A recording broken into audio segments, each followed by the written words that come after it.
Well, hey, hi, howdy, everybody. I bet nobody saw that coming. Anyway, welcome to the first episode of Numenera Remnant. This is an actual play of the Numenera RPG, written by Monty Cook Games. It is a science fantasy game about Earth 1 billion years into the future. This is pretty much Earth in name only. There have been a lot of changes in the past 1 billion years, some of which we will get to talk about and see, and some of which we will not. I think our first order of business, though, is I think we should meet all of our cast and their characters. So I'm going to go clockwise based on what I'm seeing on screen. So, Rashil / Seth, can you tell us about yourself and your character? Hi, my name is Seth. I am Killjill on Twitch as well as Instagram. This is actually my first O4A stream, so I'm super excited about this. I'm super excited to be playing Numenera. I'm playing Rashil, who is I'll just say a mysterious figure, very scholarly, very quiet, and that's all. That's really all I'm willing to say right now.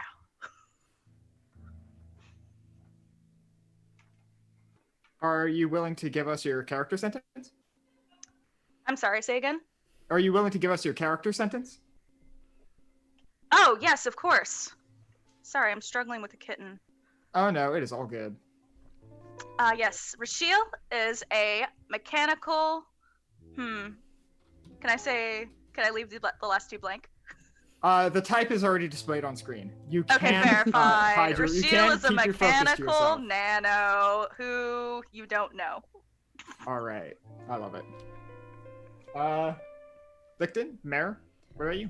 Hi, I'm Mare. Tonight I'm playing Licton Brattersby. This is not my first time on stream, but this is my first time playing Numenera in any long-term capacity. Tonight I will be playing Licton Brattersby, and I am an adaptable jack who rides the lightning. I am willing to give you my life story, but now is not the time nor the place to go about that, so you will just have to meet me as this story progresses.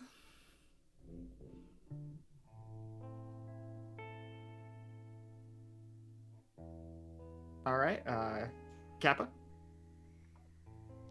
Hello, my name is Kappa, or Christian. Some of you might know me as that. I'm the Kappa Chris on Twitter, and today I'll be and for the rest of this campaign,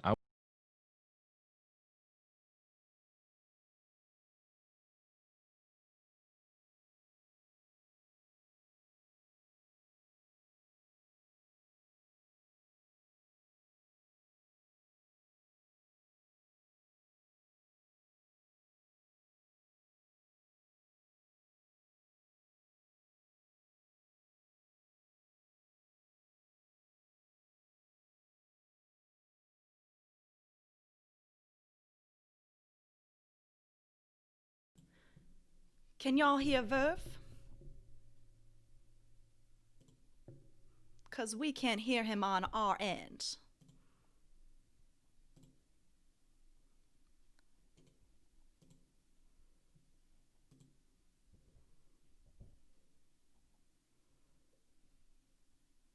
my name is Kappa, or Christian. Some of you might know me as Christian. You can find me on Twitter at the Kappa Chris. Oh no. That was my fault. I had all the desktops muted. Again, it is now officially an O4A stream. Oh no. Okay. That was my fault. I accidentally muted you. Okay. Whew. Okay. So, y'all can hear me, right? Okay. So, here's what. Third time's the charm. Hello. My name is Kappa, or Christian. Some of you might know me as Christian. You can find me on Twitter at the Kappa Chris, and today I will be playing Verve. Verve is a risk-taking jack that touches the sky. So, lots of exciting things happening. Take that as you will. We'll be on this journey together in the beyond. I do think there was a misintroduction in your sentence, Verve. Wasn't this? The ding dang sky, I think I've heard you call it before. The ding dang sky, that's right. And Finley, what about you? Hi, everybody. My name is Finley. I am infernal_glow on Twitter. And like Seth, this is my first O4A stream, so I'm stoked to be here. I am playing Nova. Nova is a driven glaive who sees beyond. So what does she see? Where is the beyond? Beyond what? We'll find out.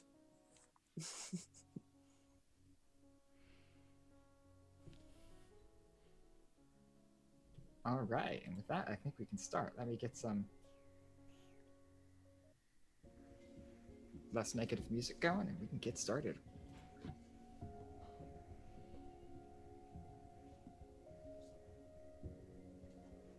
So, you all have been traveling for a few weeks now by this point. Some of you have been with this group of about 20 individuals headed east ever since the disaster in Charmand. For those of you at home, the city of Charmand is a metropolis to the west, the capital city of a wealthy, extravagant nation called Navarine, and it was recently utterly devastated by a deadly force called the Iron Wind, these roving clouds, swarms of nanowatts that just alter everything in their path. They just rearrange matter into whatever they see fit, and it is never predictable and rarely good. As a result, the disaster in Charmand ruined several people's lives. There was nothing left for them to go home to. There were deaths, destruction. It was a total and utter catastrophe. And in response, some people decided to pack up and leave from the city and head east, where, sure, you lack most of the comforts of city living and sort of modern amenities, but at least out here you can farm and make yourself a living and not die. That said, it has not been an easy journey. Your trip over the Black Riage, this large, practically impenetrable mountain range with few passes, was certainly a difficult one. And even after that pass, you've still been walking for miles east with really no clear direction. The only thing you have to go on, you acquired very recently. One of the people in your group, a woman named Sabine Galt, she acquired a map to a structure, a ruin, a something of indeterminate nature out in the middle of a place called the Caecilian Jungle, which is perhaps one of the most deadly places in the Ninth World. And yet, for some reason, you collectively, as a group, have decided to travel here. You're currently on your way, maybe a day and a half, 2 days out from something in the middle of a very large jungle that is only known as the House of God. Currently, we find ourselves at camp at night. You have several carts that are with you. They are being pulled by these large bipedal creatures that are kind of like this dark, dusky, purplish color. They walk on these two legs and they're kind of like hunched forward with these like long, rounded faces. They've got these big, beady black eyes and sort of like they're long arms, but they're not particularly dexterous. These creatures are called Aneen, A-N-E-E-N. They are common and typical beasts of burden. They are pulling the carts you have with you, which are not being dragged on wheels. They're being sort of levitated on these sort of large levitating slabs. And the Aneen are just pulling these floating wooden and synth carts. For those of you at home, synth is a fancy word for plastic. For now, the Aneen are resting. Some are grazing, some are hunting. They're sort of these omnivorous creatures. Some of them you see seem to be wandering a little further from the camp, sort of nipping at small woodland rodents or maybe chasing a snake or something, whereas others seem to be content to attempt to climb trees and eat leaves or maybe eat grass or look at berries. They're kind of these very interesting creatures with a lot of personality. Either way, these are several of the creatures you have with you. Most of the people that are with you are probably asleep or in the process of getting ready to rest for the next day of grueling, just straight walking, which is very difficult in this part of the world as it's mostly jungle. Their path that you were traveling on is not well trod, in that branches, logs, all kinds of just nonsense strewn over the path. In any case, you find yourself in the middle of a relatively small but large enough clearing at night, and the night is yours.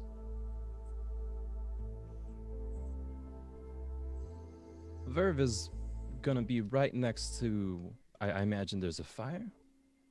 There are a few fires, yeah. Verve is sitting next to the fire, just kind of keeping to himself, but he's got a little thing in his hand. He holds it up to his mouth. Captain's log. I forgot how long it's been. It's been months, maybe a year or so. I've lost count. The map is gone.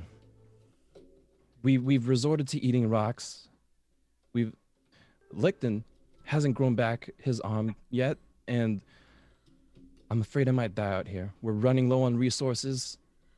I don't know if I'm gonna make it. This might be the last one.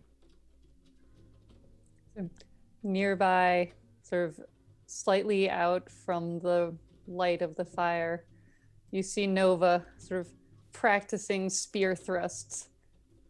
And calls over. Verve, no one here is eating rocks.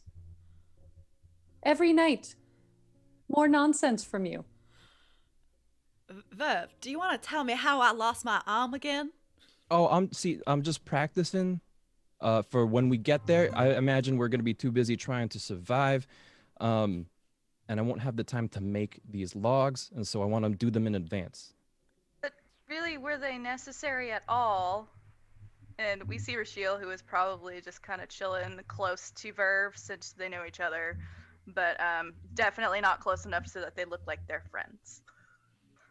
Yeah. Licton's like leaning against the log near the fire, partially leaned back looking up at the skies and the stars as all this is going on. No, I believe it's absolutely necessary. We need to be tracking our progress, and for posterity's sake, right? Once we get to the jungle, we'll laugh at all of these things, at all the stuff that won't. That didn't happen? Shields, just stick with the story, okay? Just please, for me. If you call me Shields one more time, my dagger is going to separate a part of your body from another part of your body, and I will just leave it to chance about which parts those are. Verve, I don't think that when we get to where we're going, we will not be eating rocks. I would not be on this path if rocks were our destiny. No, when we get to the Sicilian jungle, we will have so many more options than rocks and severed limbs. There might be tubers. There might be jungle fruits. The living will be hard, but it won't be like rocks hard. Maybe we need to roughen you up a little bit and teach you how to hunt. I do have one question. What's a tuber? Who wants to explain? Do you eat vegetables? I mean, I try to. It's a vegetable. Oh. But a very special kind of vegetable. Not one of those leafy ones that children don't like. They are rich and nutritious. You've never eaten a potato? Why didn't you just call it potato? Because in the jungle they might not have potatoes. Just call it a jungle potato. Why introduce all this weird language? It's not new. Like, I understand you are a city person, some of the city folk, so it might be beneficial for you to learn some of the lingo out here in the beyond. Oh, trust me, I can keep up. Doubtful. It's important to be able to communicate with many, many different types of people. Speaking of many, many different types of people, it is at this point where you are joined by a woman that you all know fairly well at this point. Her name is Sabine. She is a larger, sort of heavy-set woman with dark skin, wearing this red shirt, blue pants. I'm going to actually put a picture of her in the Discord general chat. So, hey, everybody at home, if you want to see great pictures of Numenera art, come join our Discord where we post a lot of our reference images in general chat. 1 second here.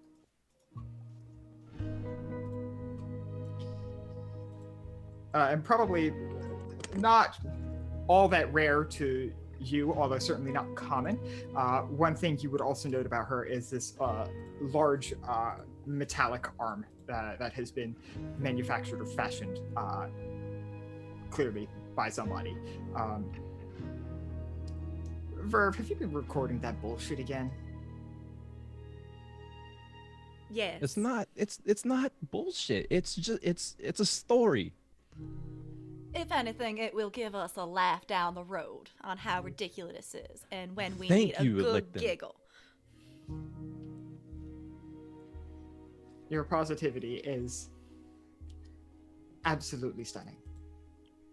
We need it. As usual, Sabine, I believe that we are of one mind. Sabine, tell us again, what do you know of the place that we're heading to? This Sicilian jungle. Jungle fucking sucks.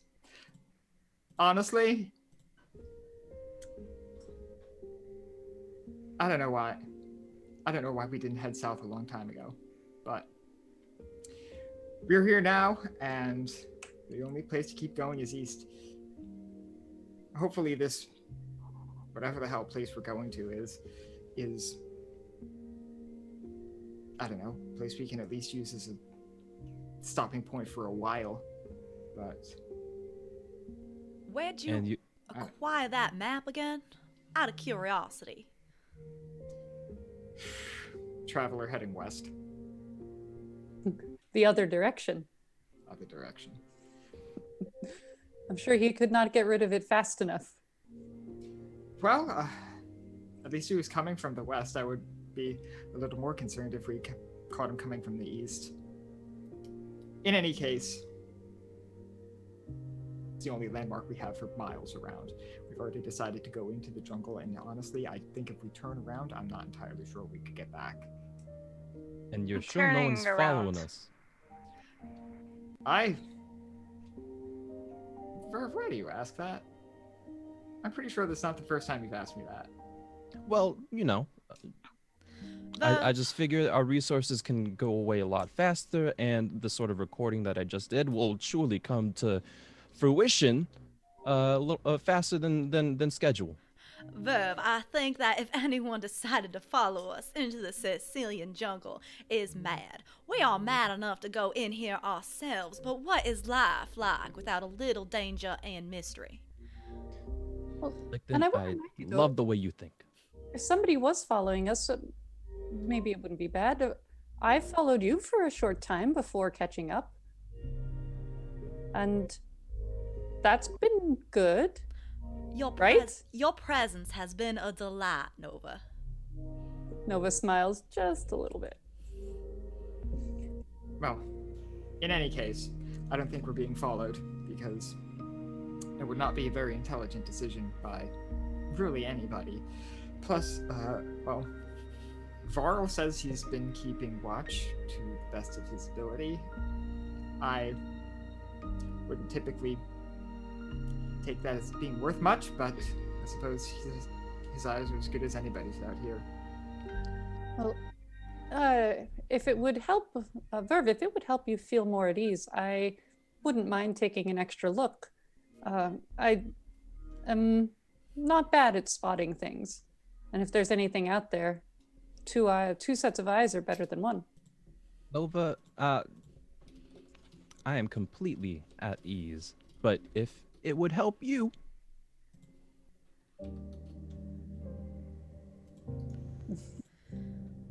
Well, there's That's not. his way of saying yes, please. Well, she goes, no. there ain't much we can do except continue forward with determination. Yeah, well, let's save her determination for the morning. I'm fucking tired. You speak some truths. Sleep tight, Sabine. You too. Verve, I fucking swear, if you wake me up with one of those recordings. I wouldn't dream of it. These are from me and myself, and when we complete the journey, I will share. I'll hold you to that. Night, everybody. I'm Sabine. Night, Sabine. I'm sure Rashir will Sabine. give him a kick if he is about to wake you up. Oh. You will not hear anything.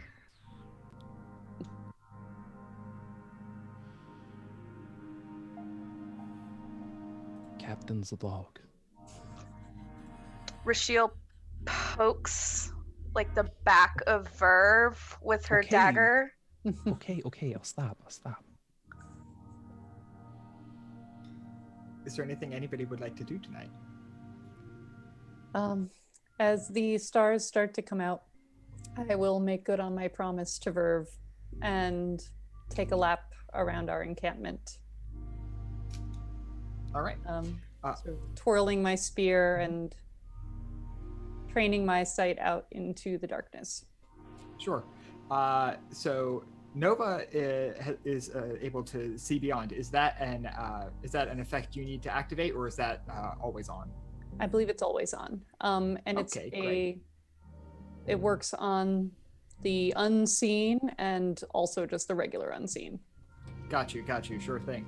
Then why don't we make our first roll of the game, and why don't we make this a kind of searching, watchkeeping sort of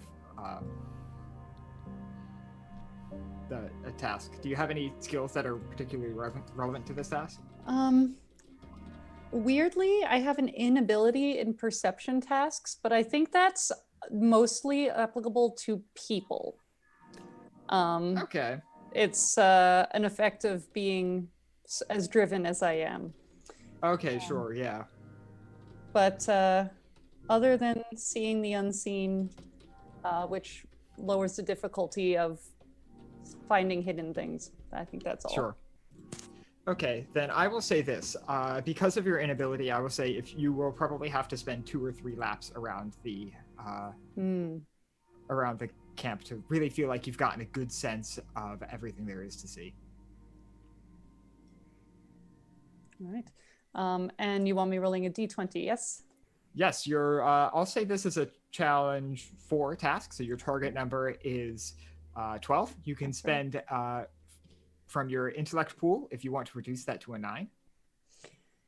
No, I'll go for a 12. All right, rolling for a 12. That's a 17 on the die.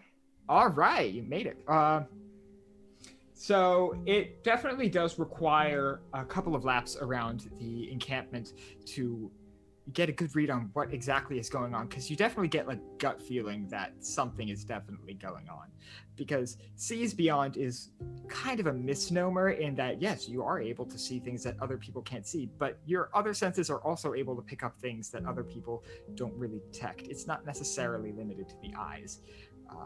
So this sort of weird gut feeling you have about something happening here, you are able to sort of visually confirm as you do a couple of laps around the camp at night. Broadly, you see a couple of things. The forest is teeming with life. A lot of it is intentionally hiding. There are predators, there are prey, there are things that just want to sleep. But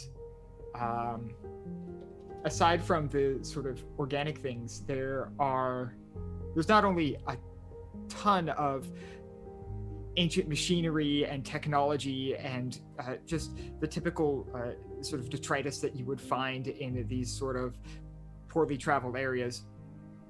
You also are able to see these sort of like faint paths of energy, something.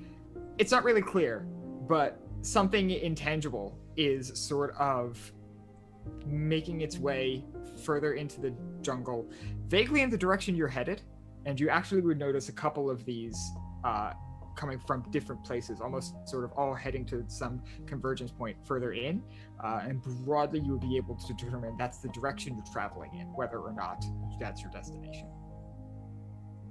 Do these paths of energy, do they give any kind of vibe, for lack of a better word? Do they have a color? Do they have I would say a bearing? I would say that they don't necessarily have a color, in that that's up to you what you see, but they're definitely headed into the jungle, not out. And you get the sense that it's like a sort of hodgepodge. It's sort of like there's not a single signal that's being sent here. This is the collection of a lot of different sources all headed to the same place. We are not the first ones who have come this way. We thought this place was abandoned and a wasteland, but it's not. We're on the right track. Are you saying that in our vicinity? Could be. I don't think I was saying it to anybody, but you could obviously be there. Licton is reclining near the fire with a book in his hands, which you all know he keeps strapped to a harness inside his jacket at his side. At this very moment, he is just doodling, probably a silly little sketch of Verve, talking into his captain's log. See something interesting, Nova? I always do, but this time more interesting than I expected. Guess what I saw when I looked out into the night? Do tell. Hell if I know. You have to guess. That's the rules of the game. Colors. Bugs. I did see bugs. Well, I heard bugs. And I didn't see colors, but oh, Verve, what's your guess? A tuber. I'll tuber you. No. I saw the paths of others, or something. Other trails, other lines, going where we're going. What, like game trails, like an animal? No. Although perhaps, but when I looked out, it was like lines of light, and they sneaked away like electricity or clouds or raindrops on a window. They all were streaking forward into the jungle. Nova, I don't know what that means.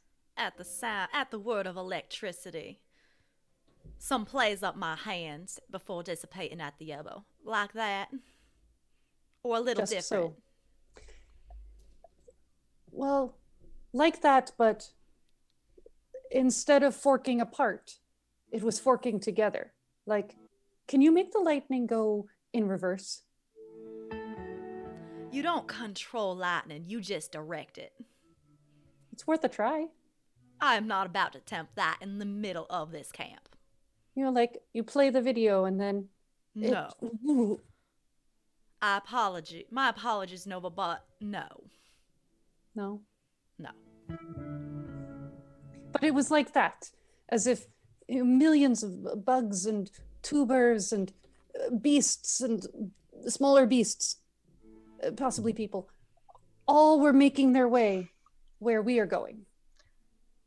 Nova, can you tell us, were they hostile? To themselves? Presumably. To us. Well, they're not here anymore. They are there. True. And perhaps it was millions of years ago. Oh, yesterday. okay.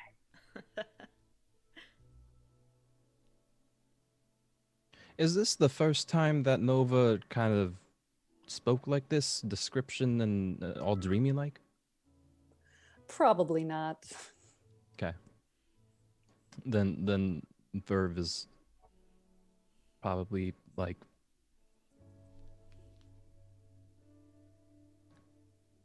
she's doing it again. It's wonderful to listen to.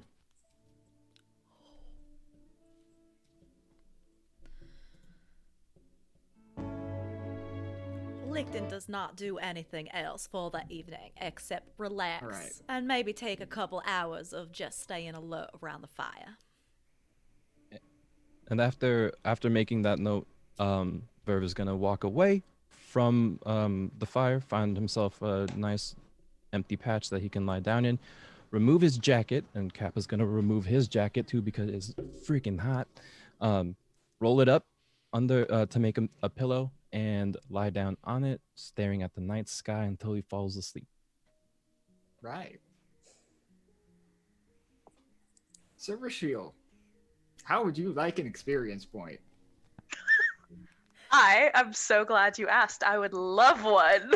All right, great. So, for those of you at home who are unfamiliar with how Numenera, or the Cipher system, which is the setting agnostic sort of version of this rule set, goes, the GM in this game does not roll dice.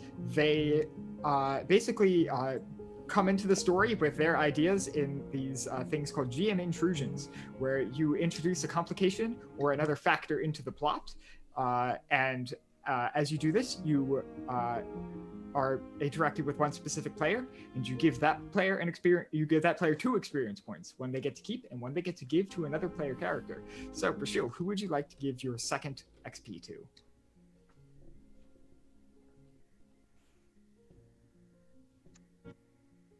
Nova. All right, Nova, you have 1 experience point.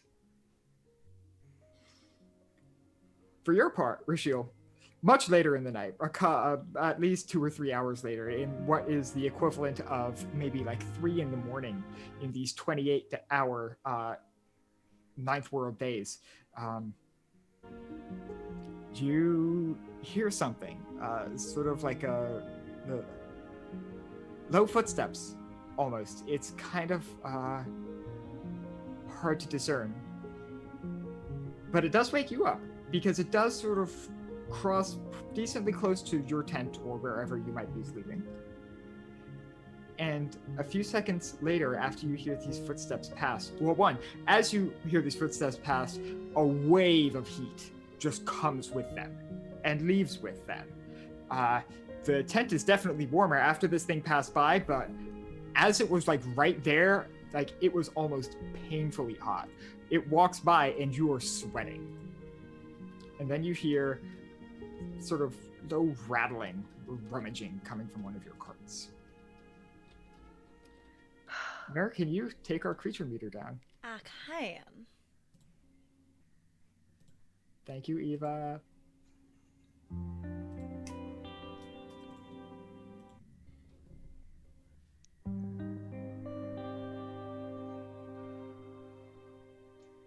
All right, so obviously I'm going to get up as quickly as I possibly can. I'm going to grab my dagger. Mm-hmm. I am going to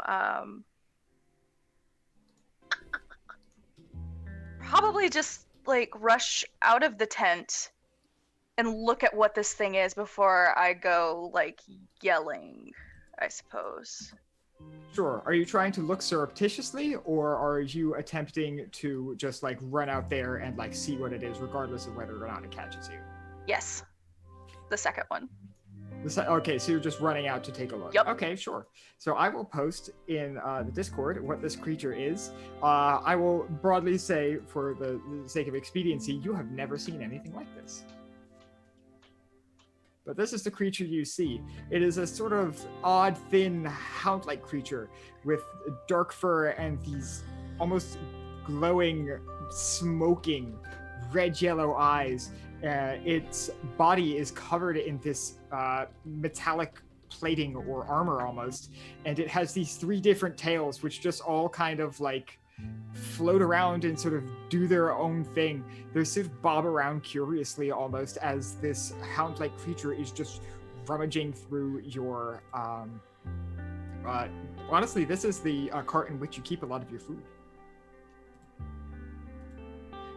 As you run out, though, the creature sort of jumps to sort of turn it and look at you, and it sort of gets low and begins to growl a little bit. It's this raspy mechanical sound that you can tell there's some organic component to it, like there are lungs in there, but this is passing through piping and tubes. It's hard to tell exactly what you're hearing, but it's definitely a growl of some kind.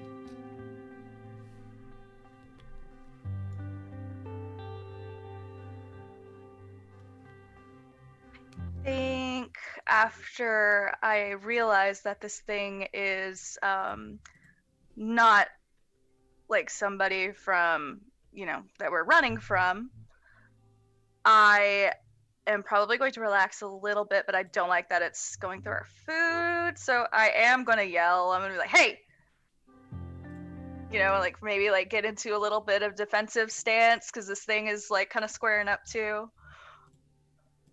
All right, sure. You're trying to scare it off? A little, yeah. I'm trying to kind of like, hey, stop that. All right. Would you like to roll to intimidate it? I would. All right, sure. So this will be a level 3 task that is equal to the level of the creature. You can spend from your intellect pool or your might pool, because I'll say if you're trying to just be physically imposing, you can sort of use your body to sort of enhance that. So you can spend from your intellect or your might pool. Do you have any skills that would help you intimidate anything? I don't think there are any that are applicable. Okay, sure. Here, but I will go ahead and spend from my might pool. All right, sure. You would have to spend 3 points from your might pool to reduce the challenge level by 1. So your challenge is now 2. Your target number is now 6. For those of you at home, everything in Numenera has a level, and the number you want to roll is 3 times the level or higher. So, for example, this creature is level 3. To intimidate it, you want to roll of a level 3 or above. 3 times 3, 9 is a target number. Instead of adding bonuses, you reduce the challenge. So in this case, Rashil has spent effort. They have exerted they have like exerted force of effort basically, and spent from pool that they have. And this has reduced the challenge by 1 level to 2 times 3. Target number is 6. I don't know why I showed you a 4. At 20. All right. Okay. So, fun fact: when you roll a natural 20, rather than a sort of a critical, you get what's called a major effect. So, broadly, you have succeeded, and you can now define how you succeed or add a sort of extra effect. So, you tell me, what does this creature do in response to you sort of attempting to scare it off? So Rashil's not a very big person, but she is very good at kind of like waving her knife around in like super fancy ways that look scary. So I think that what's happening is maybe like the her yelling at it, as well as her kind of like doing all these cool things with her Chris, maybe is like flashing a little bit from the fire that's around, and this thing is just like, I thought that was a person, but what's going on? Mm-hmm. And I think at this point, I don't know if it's scared, and it looks intelligent to me. I feel like it has some curiosity. I don't know that it would just run.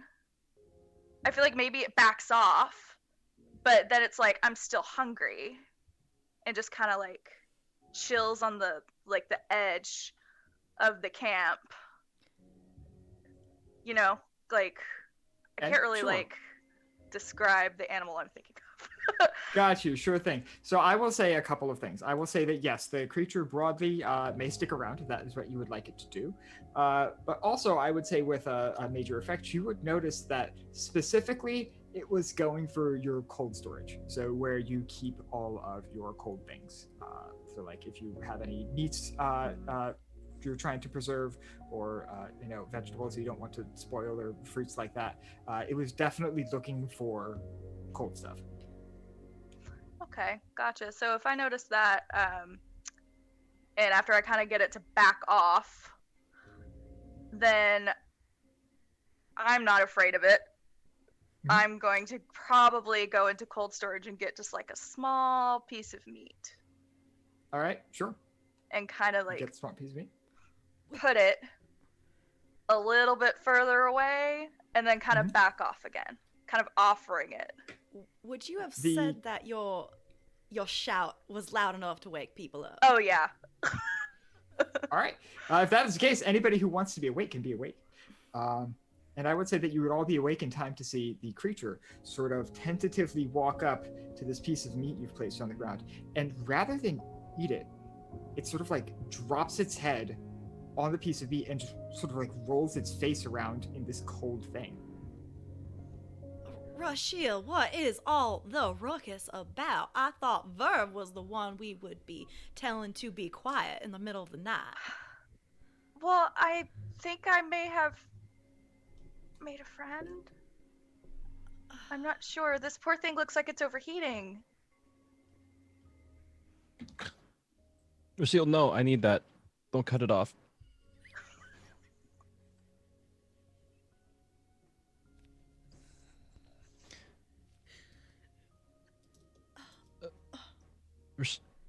Rashiel, that's... I need that for sandwiches. Oh, You have your precious tubers. Don't worry about them. This sweet, adorable little thing, it needs this more. Look at him. well... And I'm gonna go ahead and like maybe pull out some more cold things. I don't know if these would these literally just be like in an ice box, or do we have something more fancy? It's sort of like it's sort of like a compact mobile refrigerator. Okay. It's got a sort of very cold thing, maybe like liquid nitrogen or some sort of very effective coolant that just runs through it. Okay. All the time, I'm gonna find like a slab of like frozen, something thick, like a big frozen chunk of meat. Wait, And I just would also like say, point if of you order. cleared everything out, go ahead, Finley. I was gonna say, point of order. What's our food? Like, we would know to what extent food is being like rationed. Yeah. Yeah, That was my mhm, next yeah. thing, too. Sure. You've got about 2 weeks of food left. So How far do you're we have to between go? the Anin, which are incredibly strong creatures, your levitating carts, which are very well maintained given Sabine's mechanical expertise, and some people who are competent hunters, and the fact that there are actually stops on the way between Charmand and the Black Riage, and between the Black Riage and the Caecilian jungle. So you have about 2 weeks of food left. And how far are we away from our destination again? You are about maybe a day if you move quickly, maybe a day out from the House of God, which is this something out in the middle of the jungle. From the edge of the jungle to the next settlement, I mean, this is the beyond. Hell if you know. So I'm going to kind of step in and just put a hand on Rashiel's as they're reaching into the cooler or the cold storage. Rashiel, before you give our food, just have you thought this through? I'm not giving it anything. If it just automatically cooks or burns, we can just eat it in the morning. It's still usable. That'll do. Fair. Do you just want a pet? Because this looks like a mighty fine companion. Hey there, little honestly, fella. I don't know what it is, but I mean, look at it. It maybe No one's tried talking to it. Hey, buddy, can you talk? It looks at you, sort of cocks its head, but doesn't do much more. I will also say that if you cleared out one of these sort of refrigeration units, the creature would fit inside. Like you couldn't close it in, but like it could just sit in there. That's adorable. I'm doing that immediately. Well, it ain't. All right. It ain't. If it were dangerous, I'm sure it would have attacked us by now. How? We just do need to be careful with the food because the food ain't just for the four of us. I know, but look at this little fire puppy. Oh, It's going to be. I It's like have- defense. We can use it for defense. I have never seen you with such a soft tone of voice in the time we have been traveling Because look together. at the sweet baby. He's just trying to cool off. When he passed by my tent, I broke into a sweat. This thing must be just absolutely overheating. It's so humid. It's awful. And I'm just kind of like scooping out like pieces of meat and kind of like keeping them together, putting them to the side in like a neat little pile, and then I'm scooting the whole cooler over to the good boy. We can talk with Okay. everyone else in the morning, and at this point, I am rearranging. I'm not backing down. I am rearranging in the meat into another cooler so it fits somewhere else. Go ahead. Yeah, I would say believe in you. you can definitely basically just restore about half of that food. And I will say that broadly that maybe that's about 4 days worth of food in there, if rationed properly. So yeah, you would lose about 2 days worth of food, or at least have to put this somewhere. Not But belly. as you push the sort of refrigeration unit, the creature sort of walks up to it slowly, and then like gingerly places a paw in, places another paw in, and you four would realize, like as you're having this conversation, you're fucking hot. Like yes, this is a jungle. Yes, in this part of the ninth world, the further north you go, the warmer it is, and you're pretty far north. Like this thing's fucking hot. Us being fucking hot is not a new term for us, Alex. Have you seen our character art? Hey. That said, it's it is almost painful being sort of within range of this creature. But yeah, you sort of push the refrigeration unit over to it, and it like gingerly places a paw in, gingerly places another paw in. It sort of like hops both of its back legs in at the same time, and it sort of like spins around a little bit, finds itself a comfortable position, sort of sits down in like that little like cinnamon bun pose, resting its head on the edge of the refrigeration unit. It I'm is not even like gonna say anything at this exact moment. I'm just going to look at it, and then I'm going to look at Licton, and I'm just gonna look at him with like. You can do the explaining in the morning to everyone else. Look at it. I see.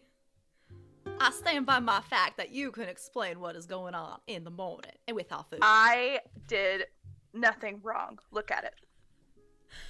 Yeah, I see. And I'm still putting meat back in some other units. That's fine. Hey Nova. It's a little weird that they're not arguing with me. Mhm. Well, why would they be arguing with you? That's just been the norm. I mean, I'm used to it. Well, why don't you pick a side and then someone will argue with you?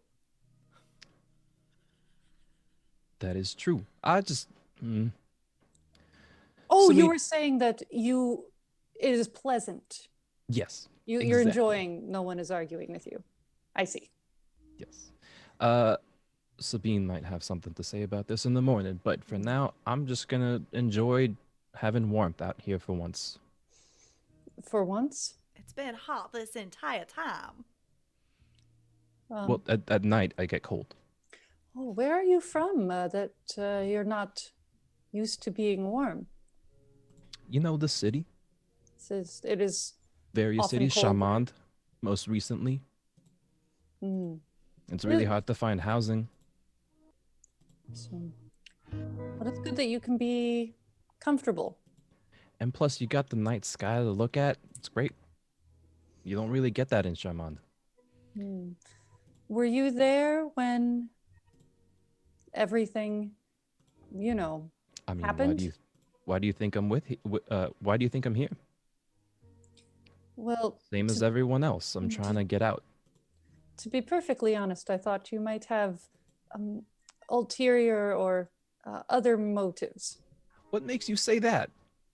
Well, you're You hear Rashiel like sneeze suddenly. Verve is mighty fine and a respectable fella. I don't think he would do anything of the sort that would put people in jeopardy. Thank you. Excuse me. Oh, no, not that you put people in jeopardy, just you are often seeming nervous and sometimes you, well, I often look for things that people believe are not there. And you also seem to look for things that may or may not be there. You know, there doesn't really. Why can't things just be the way they are? Why does there need to be a reason? Nova, you and I haven't really known each other very long. That's true. And you know, I'm a simple person. Before all this, I was an upstanding citizen of Charmant. Sort of Doing my peer. You hear civic duty. Rashiel like sigh, and it's just like the longest, heaviest breath. I can vouch for that. He told me a mighty fine story about this lass that he helped before we left. Exactly. Yeah. I just give you this long look like, I don't believe you. I don't think you're a simple person, Verve. Well, I'll just say that's your opinion.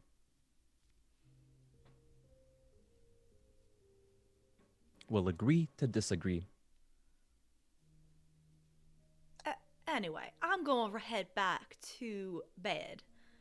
Now that this creature has settled itself in our ice storage. So I shall see y'all in the morning. Verve is gonna do similar, but instead move his jacket pillow a little bit further away or closer, depending on how comfortable the heat is. You are muted, masterful GM. GM, you are muted. And Muted. oh, there you go. You would have to like you'd have to like experiment a bit, like, oh no, this is too hot, no, this isn't warm enough. You'd have to like probably walk like back and forth a bit, but yeah, you could find yourself a comfortable spot. And I didn't realize this earlier, but he is going to remove his sunglasses when he looks at the night sky and falls asleep again. All right. Is there anything anybody else would like to do at 3 a.m? You would also note that a couple of people have woken up and have seen this interaction, but nobody's really calling you on it at this point in time. Rashiel's just gonna keep like she's sitting a little bit closer that is like comfortable for her, so she's still sweating a little bit, but she wants to be close to her new baby. And anytime like she hears somebody kind of like mutter what happened to the food, blah blah blah, she's just gonna kind of like twirl her dagger. That is a And she's problem. and she's just gonna keep doing that until they all fuck off, and then she'll go to sleep. That is a Sure, problem yeah. for the morning, to be quite honest. Do you No going try back. to observe this creature or its habits at all? She's probably gonna watch it until she kind of just like nods off, Okay, and she's sure. gonna like talk to it a little bit. Then I would say that broadly you notice that it never really cools off completely. It does seem to get more comfortable. It does seem like completely fine inside the refrigeration unit, but like it's always still warm. That sort of central, almost engine-looking thing in the middle of its chest is still hot and spinning. You get the impression that if it got out of the refrigeration unit, it would be probably just as hot as it was when it came here in the first place, within hours. Okay. I'll go over to Rashiel. I'm not like just sort of hands at my sides. What will you do in the morning? Don't know yet. I'll have to figure something out. I'm not concerned about the food. I can always help hunt and replace it. That's fine. But this poor thing, I don't know how has it been getting on until now. Well, How does it? we are all uncomfortably hot. We carry on. True. We'll figure it out later. People will be wanting to know what happened to their groceries. Oh, they're all Licton took care of it. Just refer them to him. Sort of look at these piles of things. They can talk to me about it. Hmm. And I'm keeping it, by the way. As I look over at the creature, I don't think you have a choice. No, look at it. Very It's a friendly. baby. It's a baby. Yes. Look at the baby. Is it I'm a keeping baby? it. I actually don't know. Perhaps. Are you a baby? Are you a little baby? Say yes. It's this big. It's not quite Great Dane size, but it's definitely like full-grown dog size. It's probably like 55 pounds or something like that. So, I mean, okay, out of character, even German Shepherds, Malamutes, Chow Chows, Huskies, babies. baby. Yeah. Every pet is a So- baby. Let's be real here. Babies. This is true, but I also want to communicate it's not a puppy. Yeah, right. Yeah. Like in It's a real, full-grown. It's a full-grown Full-grown. whatever it it's a is. grown adult. Yes, exactly. You're like I one love of it. those people that owns a wolf dog and just calls it puppy, and it's just this Yep. really big, dangerous animal. But also, it's still a puppy. It's still a pup or is a good boy? Do you say Look at that my in good character? boy. Yes.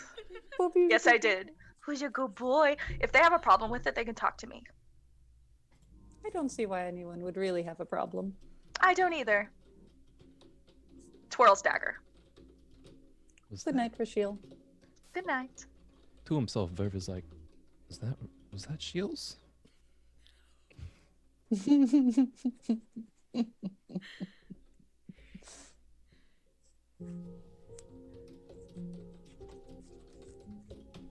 All right. Morning comes quickly enough. This all did happen sort of in the wee hours anyway. Rashiel, you are probably woken up before you have a chance to wake up naturally. And you see sitting across from you somebody who I have character art for. So let me quickly post that in chat. Would you say Again, this if you is weren't a here for, 10-hour rest? yeah, this would definitely be a 10-hour rest. Cool. So if anybody wants to refresh your pools. Also, your pools would refresh at the beginning of the day anyway, I think. No, not your pools, your rests. Your rest would refresh at the beginning of the day anyway, so yeah, you can just sort of reset your pools since no one was down on rests anyway. The math is kind of trivial on that. But anyway, let me see. Can I describe this person for those who are not in the Discord at home? You can. So those of you who cannot see this character art, think Korg from right Korg from Thor Ragnarok. Very this I don't know if it's just for the color, but it's this blue rock person. Sleeveless, so the guns are blazing. And yeah, they were wearing a red sleeveless sort of tunic. Rashiel, you would know this person to typically refer to themselves just as captain or the captain, and you would probably know that most people just accept it because like they can't tell them it's not true. So you would probably just be like nudged awake by this person. Yes. I see we have a new pet and less food than we did when we went to sleep. I have a new pet. And yes, you do. Now, correct me if I am wrong, but that sounds like a problem. No, it's fine. I can always hunt. All right, I'm gonna hold you to it. Oh yeah, I have no problem. This isn't something that I planned on happening, but it happened. And I think that the more defenses we have, the better. If you haven't noticed, it's blistering hot when you're next to this thing. Yeah, believe me, I fucking noticed. Yeah, so anything that can give us an edge, if it costs us a little bit of food, that's fine. All right, fine. But on the condition, when the time comes, you'd better be able to help defend us. And you gotta get our food back. Or replace it somehow. Deal. Deal? Alright, great. Anyway. Morning. Food's over by the center of camp. Sort of heads off in that direction. Someone's making breakfast at this point, probably. When Licton wakes up in the morning, he does have the habit of flipping through his notebook in the morning, often muttering to himself. Today it seems to be along the lines of, okay, do not run in without observing your surroundings, check all the nooks and crannies for anything that you might have missed. All right, close the book, put it back in. Morning all. This is a normal occurrence on a day-to-day basis, though the words are different. Good morning, Licton. I see we learned how to hide and perceive things today. No, I am refreshing myself on the finer points of exploration since we are getting close to our destination.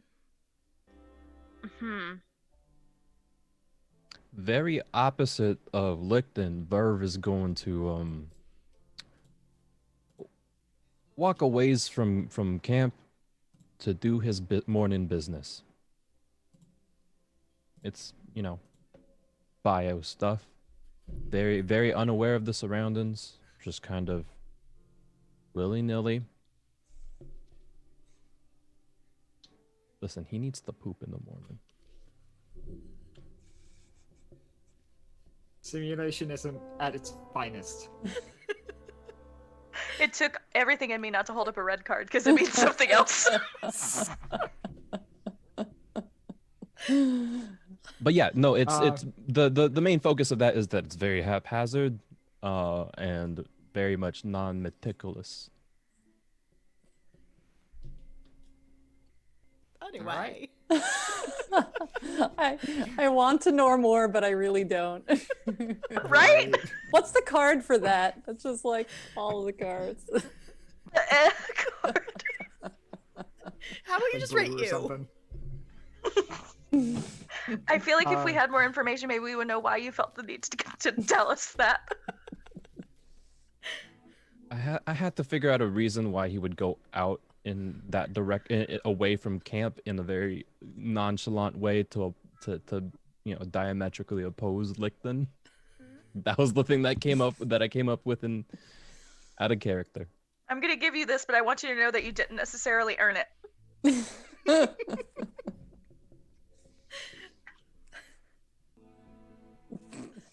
Anyway. All right. Ruscio, you would notice that broadly, there are a few people who are kind of giving you looks. But again, no one's really saying anything. Because it's like, there are some very capable people with you, but like broadly, you are among the most powerful people in the group.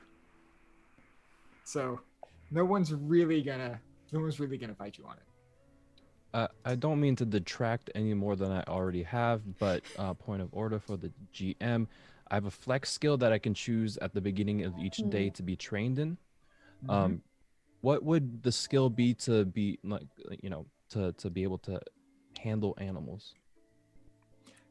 Honestly, I would just say that like animal interaction. Sure.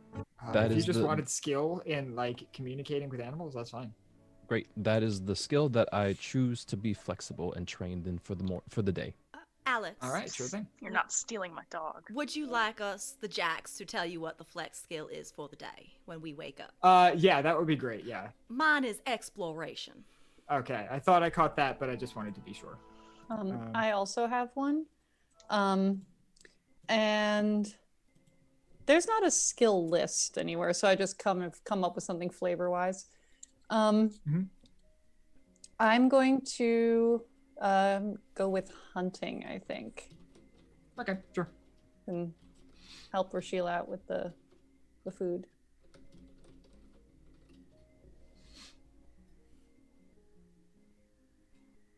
And actually, I think as we wake up, I'm going to sit sort of near the cooking area and start sort of wetting the blade on my spear.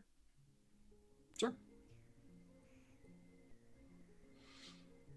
The morning is fairly uneventful until you start to head out. You notice a very spirited debate between the captain and Sabine, debating on what their pace should be for the day. The captain seems to want to take it slower, but Sabine seems pretty confident that they can make it to their destination if you move just a bit faster, basically. What is the age range of majority of the folks we are traveling with? I would probably say there's not... The captain is probably the oldest person here, and he is in his new form after encountering the Iron Wind, not lacking for energy. He's not at all upset about what happened to him. He has said that, there have been some adjustments to be made, for sure, but, he's probably in better shape now than he was before he encountered the Iron Wind. But he's probably the oldest person here, and he's maybe 50. I would like to make my way up to Sabine and the captain and listen to their conversation before piping in. All right, sure. What is this little debate about? Sabine speaks up first. I just think that we can actually get to this place if we move a little bit faster, maybe don't take a break for lunch. Travel a bit longer into the night. I think we can get there today. Captain. Well, that may be true, but also I do not necessarily feel confident about traipsing through the rest of this jungle with people who are not properly rested and people who are perhaps not, and people who are tired. How good do you think tired people are at keeping watch, really? Sabine, we never knew what was at our final destination, do we? Not necessarily. In a dangerous place like the Sicilian jungle, I think I will have to side on the captain, as if we do not know what we are heading into, we should not go in unprepared in the middle of the darkness. That is just my two shins. All right, we'll take it slow then. Wait. Hold on. We're going slow? Have you not heard of the saying that fortune favors the bold? When you say, are we going slow? The captain sort of turns and he begins to say that they're going at normal pace, but Sabine cuts him off. Slower than we could be going. Slower than we could be? I thought we were going as fast as we possibly can this whole time. Verve, please tell me the last time you were in the beyond before you were in Charmant. Never. You do not completely understand the dangers of this ninth world outside your city comforts.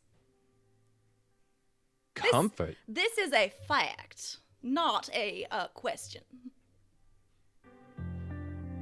Listen, that might be fact, but I will say there is... I want to get to the destination as fast as possible. You said something about being rested, being restful. How about this? I'll take watch if we get to the whole night, if we get to the destination by tonight. One person, everyone else can get their rest. one person on watch does not negate the exhaustion of everyone else if trouble comes our way. Rochelle kind of pipes up because I feel like whenever she hears Verb's voice, she just knows that something's about to go wrong. So you hear her from like in the middle of the group go, "That sounds like a lose-lose situation."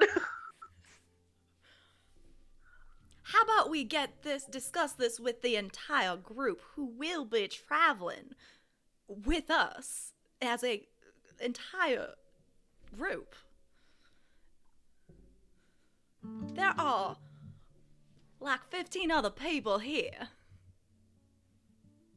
Yes, you may be an authority figure, Sabine, Captain, but we are a community.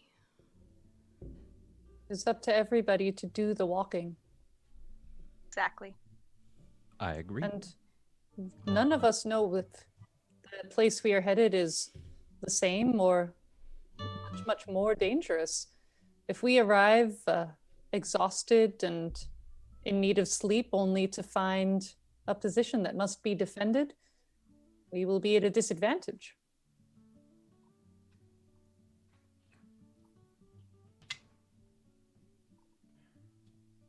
The captain sort of steps to the side and makes a sort of sweeping gesture at the sort of caravan that is coming with you. Take your vote, then. What is everyone else? Are they all listening to this? Some are. You notice that the two people who seem most interested are this pair of not quite brothers, but these sort of two young men who just... One has seemed to taken a sort of mentorship role over the other. These two people are named Reven, Rheaven,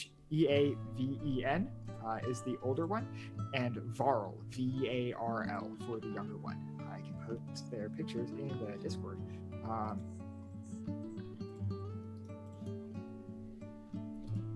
Reven, for his part, is pretty quiet.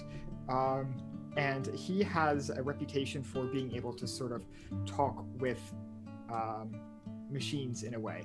He doesn't actually understand them. He can't build them like Sabine does, and has no real intellectual knowledge base like Nova does. But he still has a very intuitive grasp of how to interact with mechanical objects and things like that. Varl is just too energetic for his own good. He wants to help with everything, but he's not necessarily qualified to help with everything. I will post.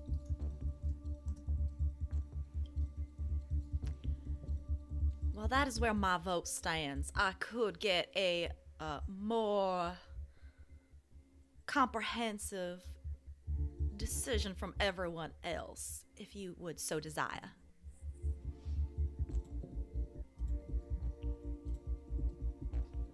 I think we should ask everyone. All right. For efficiency's sake, do you want to say that you basically go like to each person and say, "Hey, what do you think?" Yeah. Yeah. I would like to I would like to help out with that, but also try very, very hard to skew people's opinions in the direction of speed. And Okay. No, Licton's doing the exact same thing, but for the other direction, in a more safer pace. Then I will say that this will be a roll-off between the two of you. Do any of you have applicable skills? I do. Same. I believe we both have a skill in pleasant social interactions. My Great. skill, Okay. my skill is called leveraging risk. Okay. Okay, sure. I was about Roll. to say something, and I'm glad it didn't come out of my mouth. Roll straight then, I guess. So we're just going to both roll the d20s and straight. Yeah, just both roll the d20. And... Can I spend intellect and add an edge? So you don't add edge. That is okay. a permanent thing that it is just always. Oh, sorry. There. Expend effort. Oh, expend effort. There's not really a rule for this in Numenera, is there? I don't think for a PvP. I'm sure there is a roll off rule somewhere. Does our community itself have a challenge rating? Ah. Like the difficulty to sway the mind of a group? So I would say that. So that's actually what I originally thought. My original thought was, that this would be a challenge 3 task. But if we have 2 people competing, then I don't necessarily know how that would go. So I'll tell you what. If you both have skill in it, then why don't we just say that you're not necessarily able to sway anybody? In either direction. You're able to like sway evenly both ways, and you're not. Neither one of you is able to gain the upper hand on it. Is that okay? I think that's fair. Then in that case, I'd like to use my late inspiration by spending 3 intellect to retry a task with an asset. Ah. Oh my god. So okay, Verb sure. is being a little Disaster shit, Jack! and Rashiel should do the punching soon.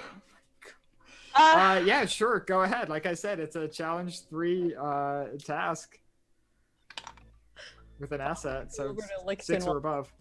That is a 15. Oh.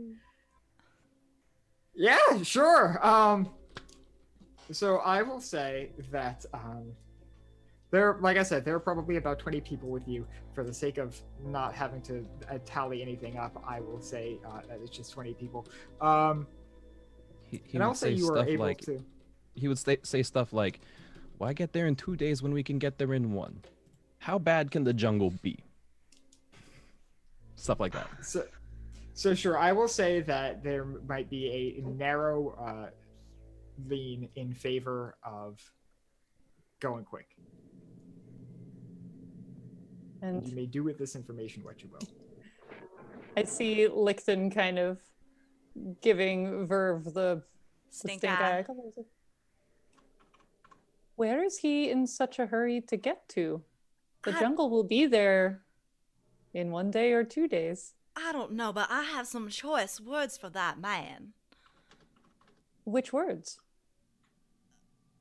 It is more than one. And I would like to walk up to Verve. Verve, a word, please. I thought there were Absolutely, more than one Lixton. word. It is a figure of speech, Nova. Mm. And I will pull you off to the side a little bit. It sounds like we might be going a little faster than originally discussed. Yes. And you said, I am holding you too, and I will make sure you protect this place if we run into any trouble, because you will rest the entire day and make sure no harm comes to anyone, because this was your idea. Technically, it was Sabine's idea, but yes, I did say that I'm a man of my word. If we are moving faster, I pray to whatever out here in the ninth world nothing happens, because there are dangerous things out here. Speaking of, Uh-oh. Oh gosh, I love it. since I'm having a hard time picking which to give, because you both are aside from the rest of the group. So do you mind if instead of giving one of you 2 experience points, I just give both of you 1 experience point? I'm fine with that. To be Okay, fair, okay. if you gave it to me, I was gonna give it to Verve anyway. Okay, sure. Then I will give you both of you 1 experience point, not to give any to another. Sure. Time to open my beer. So as you have done this, and specifically as you have sort of stepped away from the group to have this more private conversation, both of you sort of hear this one low, impactful thud. I would like to look in the direction of where that sound came from. All right, sure. Would you like to attempt to search, Yeah. like search, perceive, do some sort of roll? Did you hear that? I feel like everyone here would have heard that. It might not come. It actually might not come out over the sounds of like the Aineen doing their stuff. The levitation of the carts makes its own sort of like low thrumming sort of sound. People are talking. the caravan itself is not quiet. Okay. But both of us would have heard it. Both of you have heard it, yeah, because you said you stepped away Okay. from the rest of the. I'm assuming you're like kind of off to the side of whatever path has been taken here. Licton, let's go. Wait. And I want to just see if I can perceive it as we head back to the group. All right, sure. Would you say that my flex skill of exploration, like looking for things, could apply to this? I will say it applies if you're willing to move in that direction. How big did it sound, Alex? It's hard to say, but it was definitely loud and bassy. Large. Loud and bassy. What direction? Is it in the same direction as our caravan? So it is sort of perpendicular to the caravan. So if the caravan is headed east, this probably came from the south. East, south, and we don't know which direction it is headed. No, you don't. You just know that you heard a large sound a loud sound to the south. And I will also say that, especially if you've taken time to like, sort of, be sketched out for a bit, you would hear another low thud. When Verve said let's go, he would have also motioned in the direction of the noise. Oh, in the direction of the noise. Okay. Listen, he's a disaster jack. Risk taken, all that stuff. We do not engage. Do you hear me? Fine. We look, make sure it does not go in the direction of the caravan and head back to the caravan. So what do I do? Just stand here? No. We look and then we leave. Make sure it is not going to pose a threat. All right. Okay. Then I would like to. How do... Did Take the we lead, back Licton. at the camp hear the loud thud? So at this point, the caravan has like moved on. It's like you're currently in transit. Yeah, you're in transit, and Breakfast is over.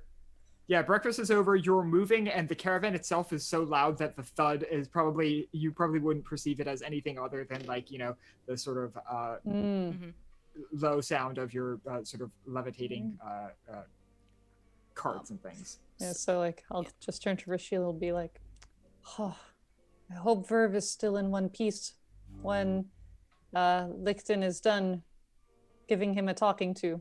Me too, because I definitely am going to have some pieces to carve him into as well. Well, there will be plenty of him left. I hope so. Alex, if someone assists in searching, does that give me an asset? It depends. If they are skilled in searching, it does give you an asset. If they are not skilled, it gives you just a +1.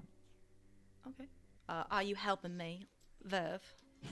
I don't know if my skills apply, but yeah, I can if you can interpret leverage and risk as... I would not say so in this case. Okay, my other skills are parkour and animal interaction. No. Now, I would not say that those apply in this case. Can I so it will just be a parkour with my +1. eyes? Even if I can remove Not my quite. sunglasses if that helps. So, I'll tell you what, if you want to use parkour to approach the sound, then we could do that. one hand. Why would you say no to that? One hand is gripped tightly around Verve's arm. I've already pissed off Alright. pissed off Licton once today. So- Not gonna do it again by disobeying a direct order. Do I know the challenge?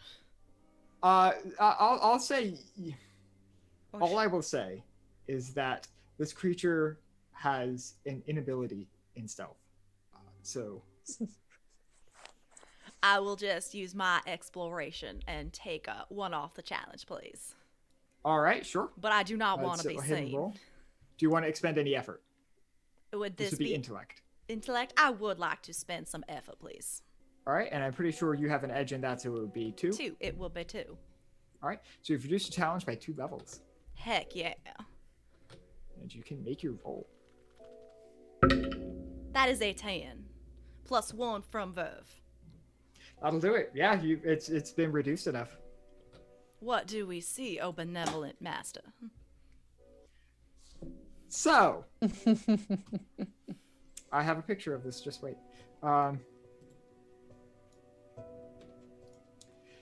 You have heard of a creature like this in the same way that you, Mare, have heard of a tiger. In that you know that there are large carnivorous creatures out there that aren't necessarily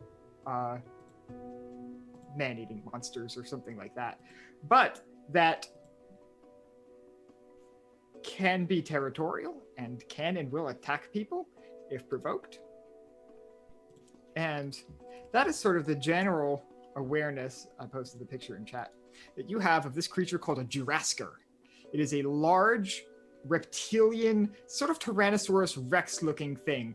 Instead of, it does have the stubby appendages, stubby top appendages, but instead of hands, it has almost these like spikes or hardened spines. Itself, it is a flamboyant pink with these sort of white stripes and patterns, very much tiger looking. It stands between 12 and 15 feet tall, and you would know that it is an apex predator. And here's the thing. The GM intrusion was not that you heard the step. The GM intrusion is that you get there and it turns right to look at you. Oh. And that's where we're going to take our break. Oh. Anyway, hydrate. Kinda hydrate. Pets. Use the Stretchies. restroom, stand up, stretch, eat some food, pet some animals. We'll I be- believe right the back. plan of action is to go faster. I agree. Anyway, we will be back. See y'all. Oh baby, I love your madness. It's Welcome to our Patreon. Here on Open for Adventure, we are making high quality Dungeons and Dragons content, folks. We have a great big world to share with you, and by becoming a patron, you can help us explore and expand upon this adventure. With your support, we can invest in more amazing artwork, better mics, fancy cameras, and overall stream quality. Not to mention, help us get some amazing new merch that we can use for giveaways. What do you get by becoming a patron? I'm so glad you asked. Let's take a look at the different levels and give you a sneak peek at what you can get at each tier. Did you know that the family of the First Lord Theo, the leader of the rebellion against the Empire, actually invented firearms nearly 25 years prior to the current campaign? The designs for this high-tech weapon are the Delaney family's best-kept secret. Also, they were originally invented by the late First Lady Victoria, Theo's mother. Access to lore leaks like this is what you can expect from the first tier, written in blog-style posts after each weekly session. Ever wonder what goes on off-camera? The next 3 tiers give you exactly that. With Stolen Moments, you can get access to text-based roleplay moments, highlighting experiences that don't make it onto the stream, like Leona's training session with Ray and Asmrit. Stolen Moments Plus gives you access to roleplay moments featuring our guests, non-player characters, and historical figures, featuring the likes of Marshall, Annalena, and even the Empress herself. And Roleplay Addiction takes us to a whole other level. This tier gives you exclusive 30-minute videos of canon interactions not otherwise seen on stream, like late-night drunken interactions between paladins or tender moments featuring your favorite character ships. The Warm Fuzzies is super simple. It's everything I've listed so far, and also you get your name on stream after our weekly regular sessions. Every session. And our Undying Love. And finally, the most epic of all Patreon tiers. Drum roll, please. The Lore Master. This ultimate and final tier gets you first look access at all of the content going into our upcoming, official, Open for Adventure campaign setting. Lore, maps, monsters, items, dungeons, dragons. Go ahead, have a look around, make yourself at home, and consider becoming a patron to help us make this fantasy world a little bit closer to reality.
Oh, hi.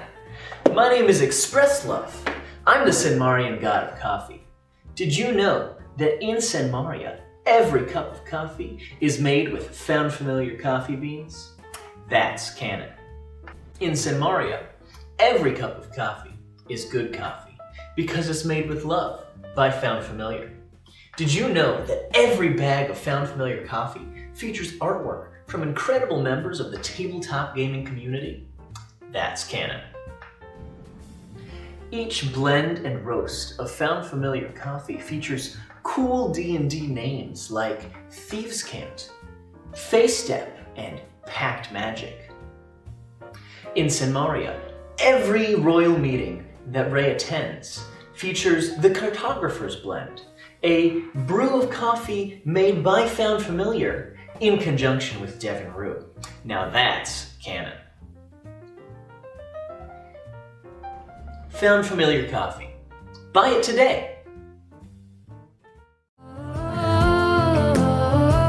You love me to pieces, yeah, I need it. Want your pandemonium.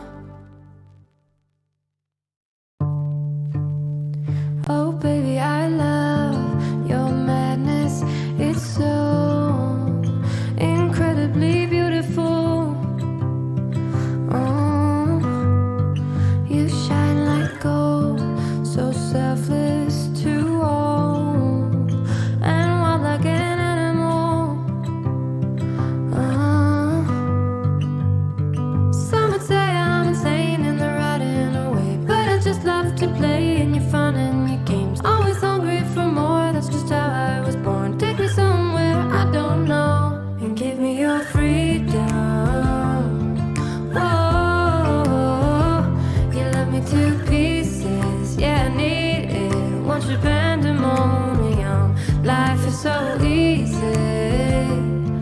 Whoa, you love me to pieces, yeah, I need it. Want your pandemonium.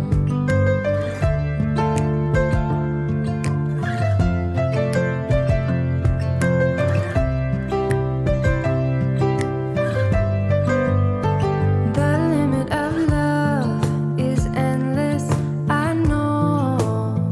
Just do what you want with me. Yeah, I want it all. Could care less the cost. I give you my everything. Some would say I'm insane in the right in a way, but I just love to play in your fun and your games. Always hungry for more, that's just how I was born. Take me somewhere I don't know, and give me your freedom. Whoa, you love me to pieces, yeah, I need it. Want your pandemonium, life is so easy. Whoa, you love me to pieces, yeah, I need it. Want your pandemonium.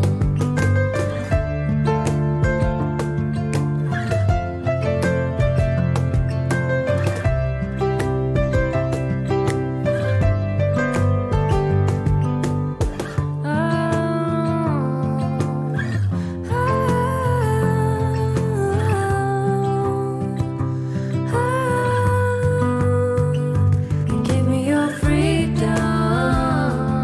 Whoa, yeah, to pieces, yeah, I need it. Want your pandemonium, life is so easy. Whoa, you love me to pieces, yeah, I need it. Want your pandemonium. Oh, baby, I love your madness. It's so incredibly beautiful. Oh, you shine like gold, so selfless to all, and wild like an animal.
we're back from break. Hello, everybody. Last we left off, two of our wonderful, lovely party members took a quick detour from the rest of the caravan travel to have a wonderful, peaceful, not at all argumentative discussion. During this time, they heard the loud footsteps of something somewhere, and being the highly intelligent people that they are, they decided to walk in that direction. This has led them face to face with a creature known as a Jurasker, a large Tyrannosaurus-like creature that stands between 12 and 15 feet tall, and is exactly what you might expect a Tyrannosaurus-like creature to look like, except it has pink and white stripes. Anyway, last thing we did note before break was you head off in the direction to get a glimpse at to what made the sound. You get a glimpse. It gets a glimpse of you. So you take a look at it as it's like mid-step, and it just plants this big, like, taloned foot into the wet jungle floor. It like ground like sinks below it. Licton, is this Like, one of those turns and things looks at that you. This is one of the things we cannot fight. is it one of those things that can see you if you move? It sees us. We need to go. So that's an interesting question. Do you really want? Is that something you would like to attempt to find out? I did choose animal interaction as my skill. Okay, sure. I'd like to just. Oh, you can't see it through the artwork. Sure.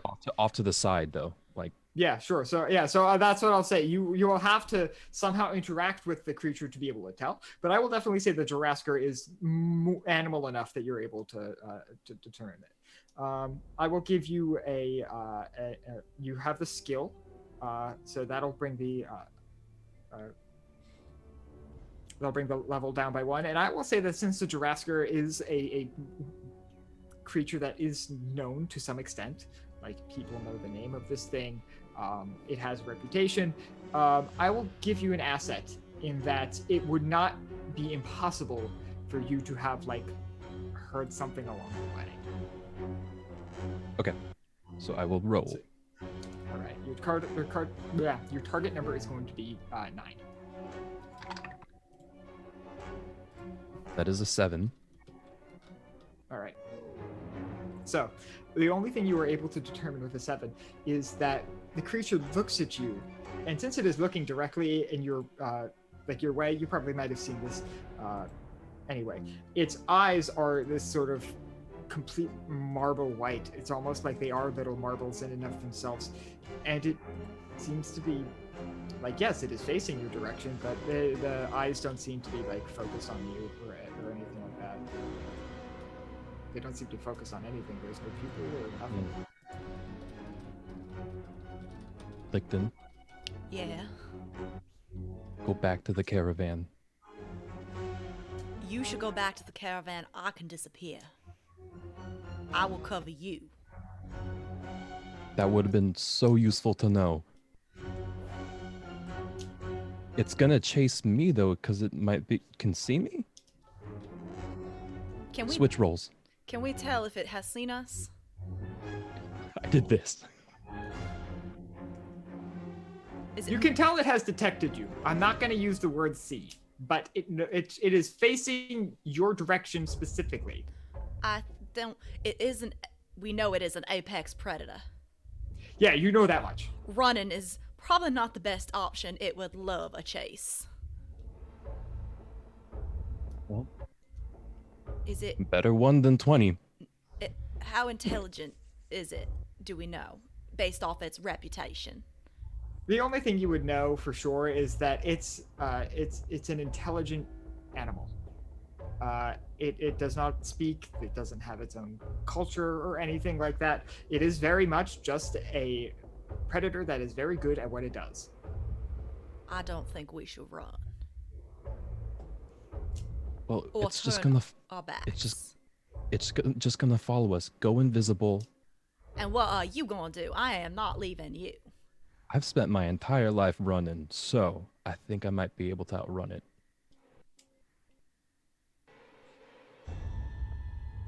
As conversation is going on, is it just staring at us still?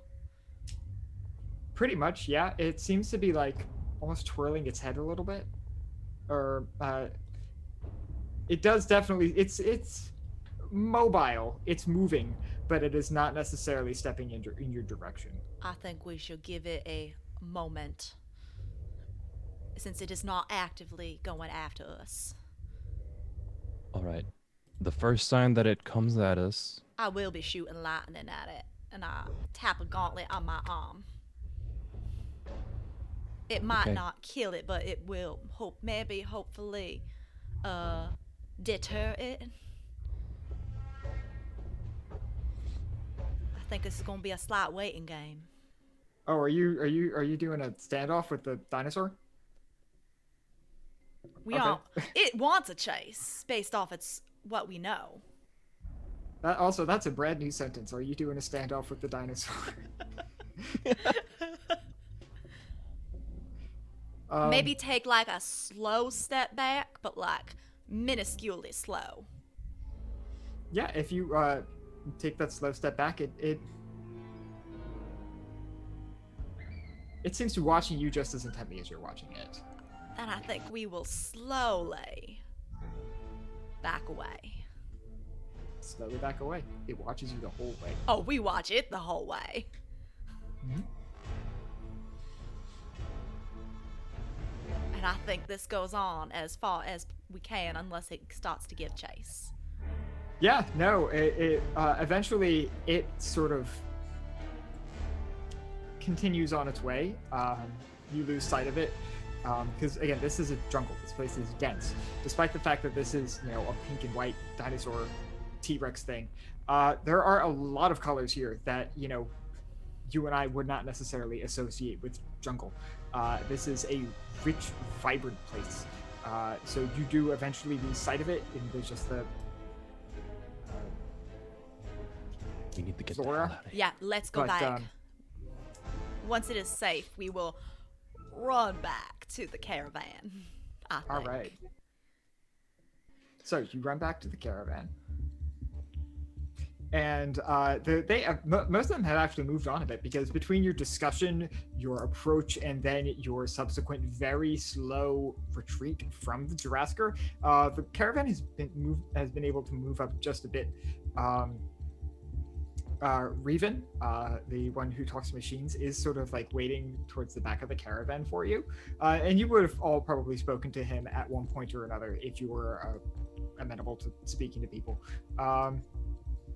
And I will also say that Rashiel and Nova, you definitely would have noticed that Licton and Verve were like, yes, sometimes they do go off to have these disagreements, but also being gone this long in the middle of the jungle without like a camp nearby is not usual. So I will also say that you might have some idea that something is not regular.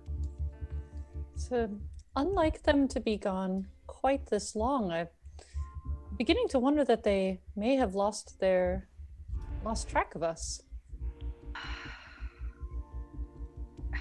It seems like they need rescuing of some kind. You're right, they're never gone this long. It's like, I mean, Verve got his morning business out of the way. That what else could they possibly be doing out there? Nothing else takes that long. Nothing else So, takes that long. Nothing in the universe takes that long. No, let's go back. Let's see. We should let somebody know that we're going to look for them. Yeah. Reven, we are going to go Yes, and Nova? we are going to go and look for our friends. All right. I'm going to let Sabine know before I turn all the way back. She looks a little bit concerned when you mention it to her, but she sort of nods, especially since you've got Reven back there, who, again, doesn't quite know what he's doing all the time, but he's good at doing some things. Like, he has ciphers on him, for sure. Mhm. and even for himself, you would know him as this sort of like dreamy, sort of perpetually dazed type person. Like even more out of it than Nova is. Yeah, kind of. Like he's in some other. All Yeah. right, I got to get to know that guy, but not right now.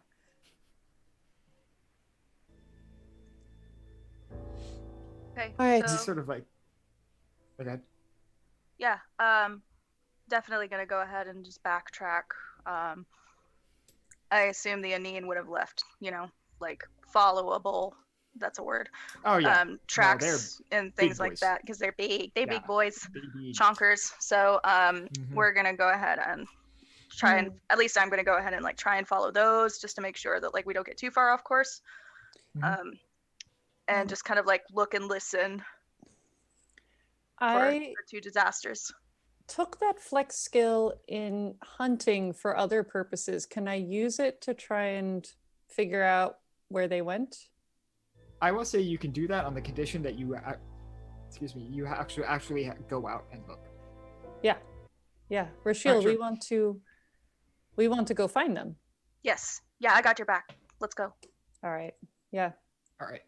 I would say that it doesn't take you very long at all to eventually run into Licton and Verb, who are backing away still very slowly. Can we still see it? Now, at this point, it's gone. Oh, then I think once we were at a distant, like, good portion away, and we can't see each other, we're turn around and hightailing. All right, then. So then we find each other. Retcon, you What? find them fucking booking it in your direction. So, Licton, Nope. Where? Turn around. Well, Turn around. We will Turn around. explain Hey, when we guys, get where were back you? to the caravan. What happened? Let's go. Nope. Go. Past. We were We're on- looking- What is past- We are past you. Answers later. Go. Go. Go. I've never seen them move that fast. Verve did say that he wanted to travel quickly. Perhaps they were practicing. Yeah, I suppose. Come I on. guess Let's go. Did he just sass? Rashiel. Oh. Now. Okay. And I follow. Also. So yeah, I'm gonna go ahead and catch up. Nova shifts it to a easy jog at like a solid 5:45 minute. I think once we get Mile. back in line and like visuals of the caravan, Apex Predator. We would know the name of this, right? The creature? Mhm. Yeah, you would know that name. What was it again? Also, I will just Jurassic. Jurasker, Jirasker. It might be just KR. I'm not sure. There was a Jurassic. And you two would know what that is. as We well. need to I'm go. sorry. There? Remember fast? We need to go faster. It did go. It did not follow us. It was to that we know of. Oh, If it had Oh. wanted to eat you, it would have probably eaten you already. Yes, and I would still prefer not to be eaten. I would prefer that it doesn't decide to follow either. I don't think we have much choice in the matter. You can't. This is its home. Subtly This is moving. Nathan speaking. I'm. Yes, Revan. The Jurasker was here first. And we can't True. really cover the tracks of our caravan easily. No. I think We knew this place was dangerous when we began our journey. I'm sure there are worse things waiting for us where we are going. Oh, thank you, Nova. Let's hang on, and I'm gonna go ahead and like jog ahead, and I'm going to pull Sabine to the side, and I'm going to just very quietly relay what I just heard from Licton. Like, so Alright, they sure thing. ran into a Jurasker back there.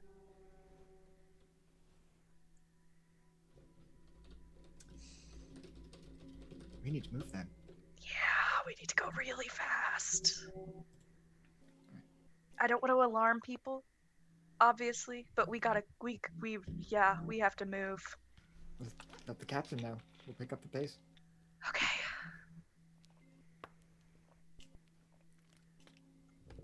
Do you proceed to let the captain know? Yep.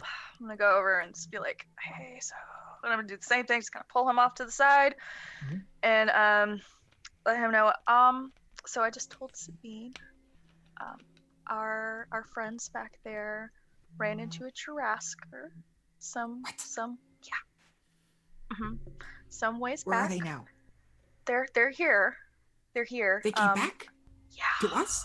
Yes. So we need to go. Where Is the thing. the creature is? No, They didn't. I don't think so. So let me get this straight. They see this creature and they come running back here to all of us. Yeah, they did. Yeah, we gotta go because it's gonna be looking for all of us. Shit. Yeah, we gotta. Yeah.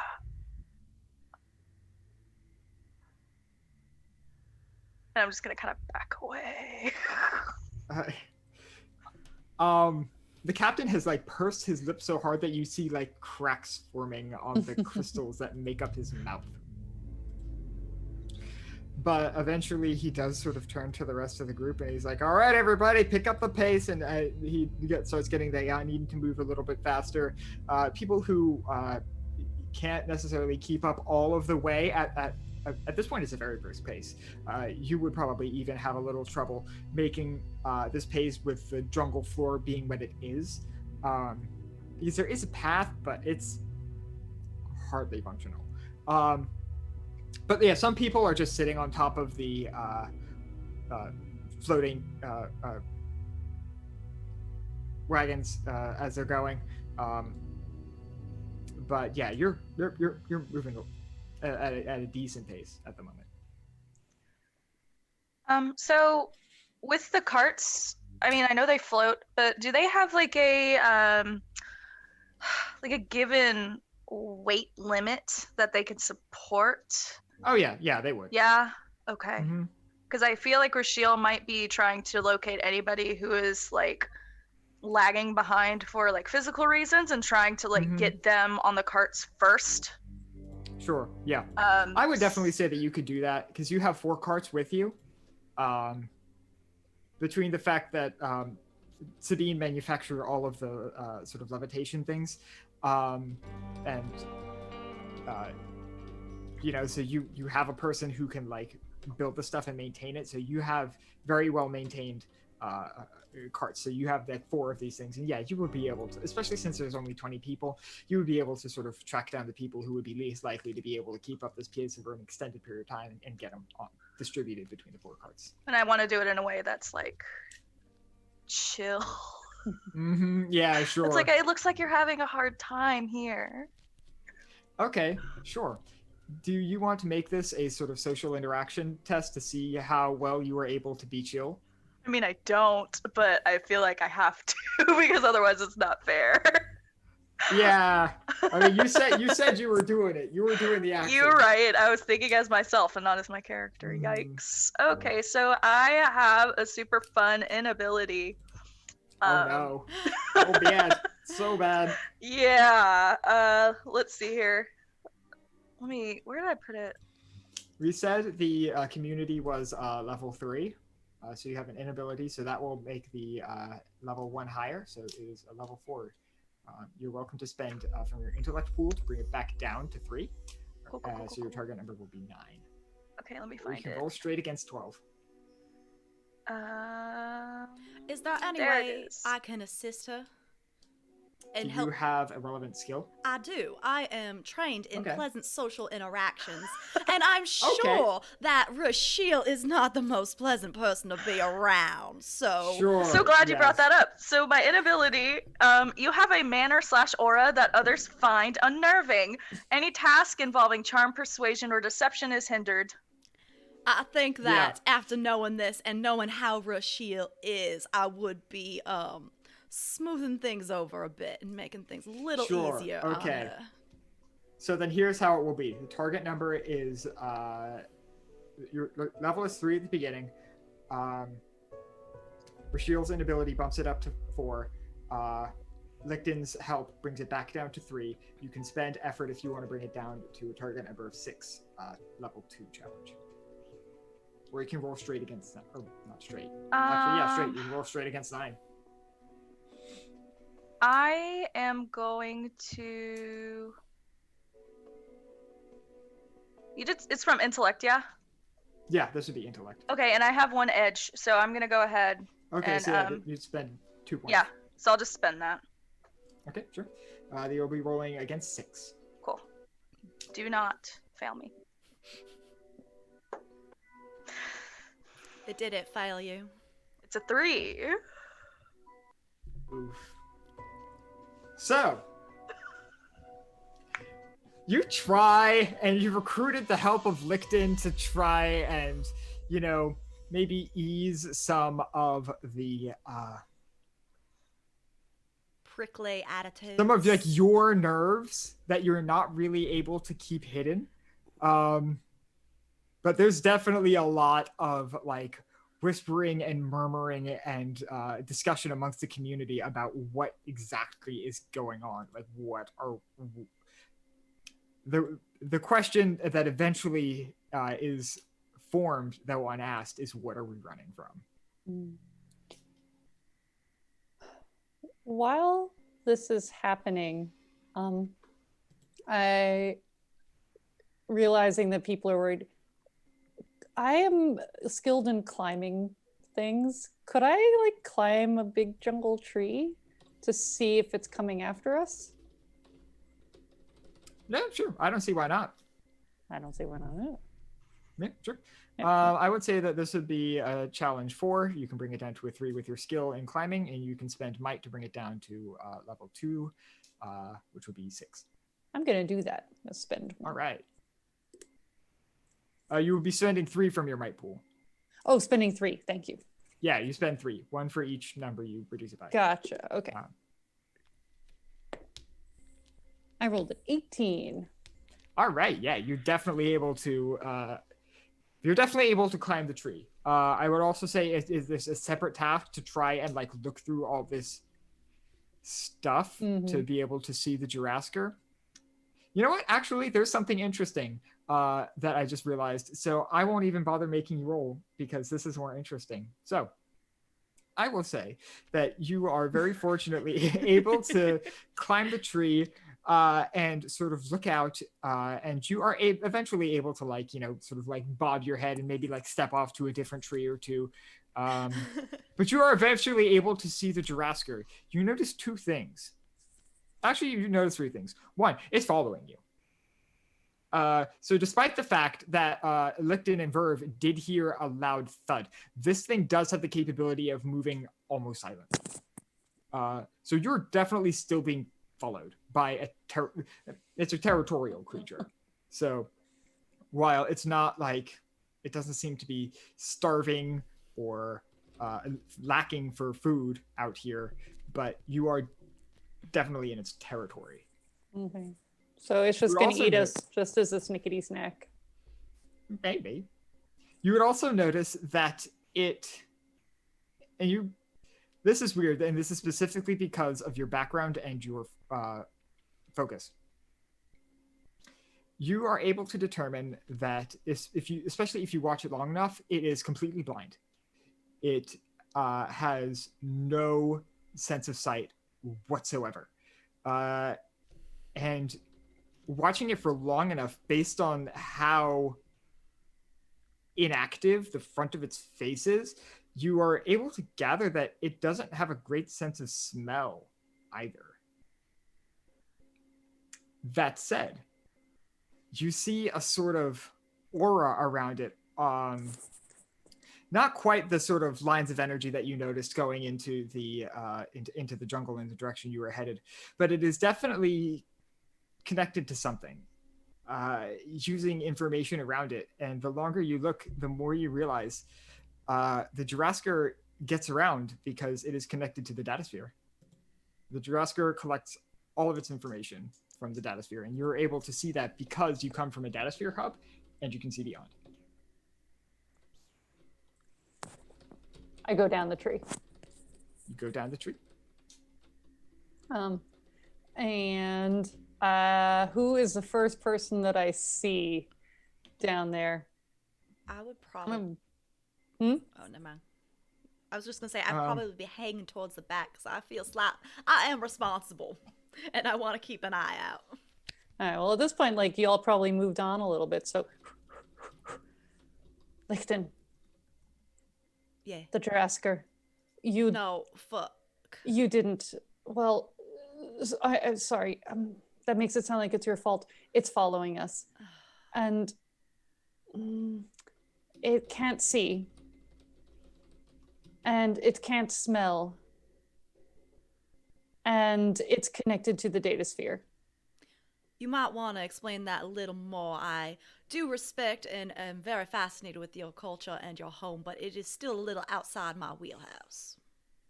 I don't think I can. I don't really understand it myself, to be honest. Well, I think we need to get help from somebody who understands better. is there anyone who understands better? Sabine? She's good with wires and connect, or Reven is good with machines and mechanical things. Alex, is there anyone in this community that might have a better idea on how to disrupt its senses? So it depends on which way you want to go. If you wanted to attempt to peacefully interact with this creature, or granted, attempt to peacefully interact with this creature, Reven might be your best bet, in that the Jurasker is to some extent mechanical, and Reven understands machines in a way that other people just quite frankly don't. He has an emotional sort of gut connection to them. Sabine, on the other hand, understands the Numenera and is able to craft and build, and she would almost certainly be able to create a device that you could use to counter the Jurasker in some way. Granted, you might need extra materials for that. She could almost certainly build a thing like that. You might just need to find some extra materials or sacrifice something that you have. So, as we're talking this over, I was just saying, I'm sorry, I can't. I don't have the answers myself. I can see the data sphere and I sense it, but it kind of comes and goes on its own. Let's tell the others and ask Sabine. She'll know what to do. Definitely I not. also have a question. Sabine, you said she's skilled in understanding, and she's also skilled in building. Yes, she is creating a right Numenera. by character type. Yeah, she is a right. She is a crafter. Okay, I don't know if this applies since I am not a crafter, but Rashiel is skilled in all actions and understanding Numenera. Okay, yeah. So I will, because crafting Numenera is very specifically its own skill and is very specifically tied to the right character type. I won't say that you can use that to help build. Well, no, I just want to know if it applies as far as like if she would be able to kind of understand how it tracks things. Oh, okay. Yeah, sure. So that would be applied to a role if you would like to try and understand that. I would, yeah, since I've got the skill, let's use it. So this would be a fairly hard task. It's not hidden knowledge, but it is knowledge that is not commonly known, and it is like intensely theoretical. So I will say this is a challenge 6. Your target number would start at 18. Your skill will bring it down to 15. You can spend effort to bring it down further. Yes. Oh, I remember you said that like even unskilled people can help. So could I just be kind of like rambling of like, everything I know about the data sphere and how it connects us all, but we can't always sense it. So perhaps this creature is part of it or tapped into it, and that's Okay, so then that brings my helping. Target. Yes, you are. So that brings my target to what? 15. So it was originally 18. Your skill brought it down to 15. Your effort can bring it down to 12, and your help from Nova can bring it down to 11. I guess I'm gonna spend my effort then. All right, yeah. Your alternative would be rolled against 14. Okay, yeah. I'm gonna go ahead and spend my point of effort. Mm-hmm. All right. You would spend 2 points from the intellect pool, right? Okay. Okay, cool. Go ahead and note that. All right. That is a 9. Okay, so I'll tell you what. You're not able to determine how the Jurasker can interact. You're not able to determine how the Jurasker can gather the information it gathers, but you're able to determine that something that is connected to the datasphere could probably use ambient nanomachines to see, which would give it senses far beyond anything. It could see on a microscopic scale and look through all of these microscopic scales to build a picture of its surroundings so fine that this giant 12, 15 foot tall dinosaur would know every single bug it steps on as it runs towards its prey. It's horrifying. You don't know how that happens, but at your best guess and kind of at your worst nightmare, that's what you're dealing with. So I think that when Nova is kind of like explaining the datasphere, then maybe this is just kind of clicking for Shield, and she's gonna go ahead and relay to, I believe Licton is nearby as well as Nova, and she's just going, okay,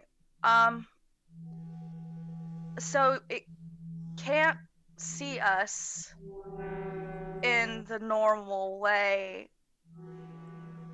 but it knows everything that surrounds it. Everything. I'm wondering if we can at least get out of its territory, then we might be in the clear. But we don't know where its territory ends. I don't know if there's any disrupting the way that it can see.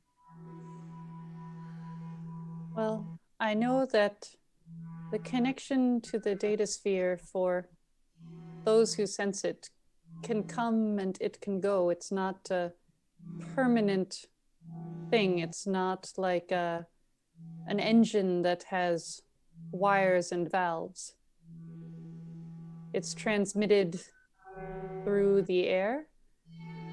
So perhaps it could be interrupted. It could be disconnected. Where is Verve in all this? Is this Verve's fault? Is that what you're implying? No, I'm just wondering where he is. Out of character, I am wondering where It has he been a is. minute since we've seen him. Verve? Did you run? Oh, no, sorry. I was just telling one of a random caravan person a story about one of my something interesting that happened in Shaman. Particularly maybe recounting the tale of how I jumped into a burning building to save this very important girl. The idea is that I'm trying to distract them from the immediate danger. Okay. Hey, Verve. You're also muted out, GM. Yeah, just caught that. Anyway, so I will say that this challenge is one step more difficult than it might be otherwise, because there has already been some concern generated in them. So this is a challenge 4 task. You have skill and pleasant social interactions. That brings it down to a 3. You can spend effort from your intellect pool to bring it down to challenge 2, target number 6. Yeah, I will do that. I will spend the intellect pool. And so my target is what? 6. 6. Okay. Yeah. That's a 7. Oh my god, I love it. Um. So I'll tell you what happens. As Nova, Rashiel, and Licton are sort of like nervously having this conversation about how terrible and awful and awesome the Jurasker is, which you're like kind of like seeing out of the corner of your eye, and you have to like intentionally like speak louder sometimes to like drown them out. So it is difficult, but yeah, you're able to mostly keep people distracted to the point where at least they're not whispering between themselves and sort of like nervously looking over their shoulders. So anyway, I had a in my arms, and I'm not the strongest individual, so it was quite the slog. But I had to run down this tunnel.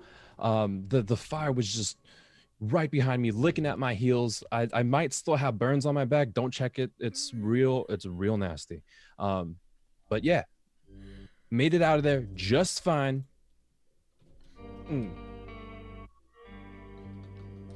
If it wasn't for the Iron Wind, I would probably be having dinner with the family right now.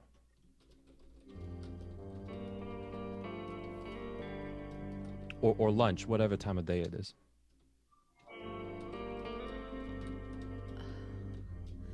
Well, GM, I would like to maybe just keep an eye out and see if I can find any territorial markers. Maybe just keep an eye out, and hopefully when we get past them, it will cease its chase. All right, sure. This would be a very difficult task. I will set this at challenge 6. If I am breaking off maybe like a couple meters from the caravan and walking back and forth, could you say that my skill in exploring could apply? Yes. I will be just going off the path a little bit, not too far, a couple meters. Shouting distance, just I want to take a quick look around. Intellect task? Yes, yeah. Okay. So I have decreased it to a 4. Challenge 4. Challenge 4, okay. Target number is 12. No, I do not. All right. You do not? Licton, what are you looking for? Territorial markers. Like what? I don't know, but my hope is it's just keeping an eye on us, and it'll leave us alone in its territory because it hasn't made any moves yet. Like a fence or something like that. I don't know, droppings? Who knows with this type of creature? Oh. I think when that's happening, Rashiel probably would have like tugged Verve off to the side and just clued him in about the whole like data sphere info and just like what they're dealing with this thing. Can I can't see the data sphere, can I? You can't see the data sphere in that it is pure information. Mm-hmm. That said, because you see beyond it, because you're from a faulty data sphere hub, but a data sphere hub nonetheless, you're able to get a sense of what in the immediate area might be using it. But like when Licton said she was looking for a boundary, there's not like there's no like what's the thing? There's no like buckyball. Yeah, no, it's not like the dome from the Simpsons movie or something like that. No. I think it's just we need to keep Thanks an for eye. telling me about the sphere. You just let me know what you need me to do. I'll do it. Well, I don't quite know what your abilities like what do you do really? Well, I don't. Between you and me, well, okay, so Vashil would know that Verve and Charmand procured various Numenera. Yes. For you. I would imagine some of that Numenera was protected by the authorities, and he would be quite good at running and escaping, and that. And he would say, "You're pretty smart. You could probably figure that out. I'm a little bit of a lucky person, so I'd more than happy to share that luck." Now might be the time. Okay. I'm gonna pull out the magnetic attack drill and say, just tell me when I can send this out. Maybe buy us a little bit more time. It can deal some damage. Okay. I'm saving it, but this might be the time. If what you're telling me is as grave as it is, this might be the time to use it. Well, we just don't. We don't have. I don't think we have a choice. I don't think we have a chance against this thing. Unless, I mean, you know as much about Numenera as I do. Do you know? Do you? What do you think? What do you think? You're the you're the educated one. You tell me.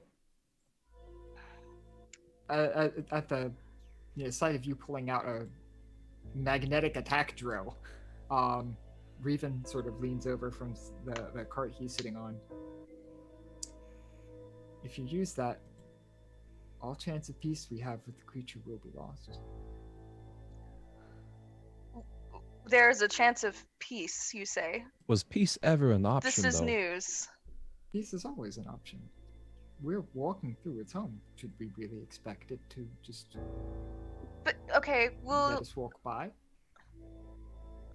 Would be hospitable. do you know how we can find out if we're close to not being in its home then? Not now. Not now you can't find out, or not now we are not out of its territory? Both.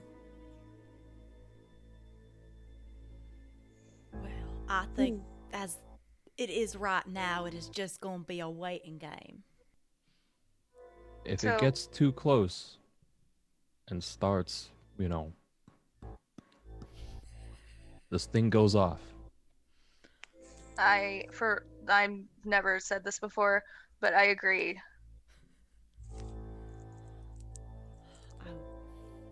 But for now, I guess we just keep pushing. We keep going as quickly as we can. But Verve, think of it this way: is that even capable of taking out a creature like that in one shot? Because I have no idea. It might buy us some time.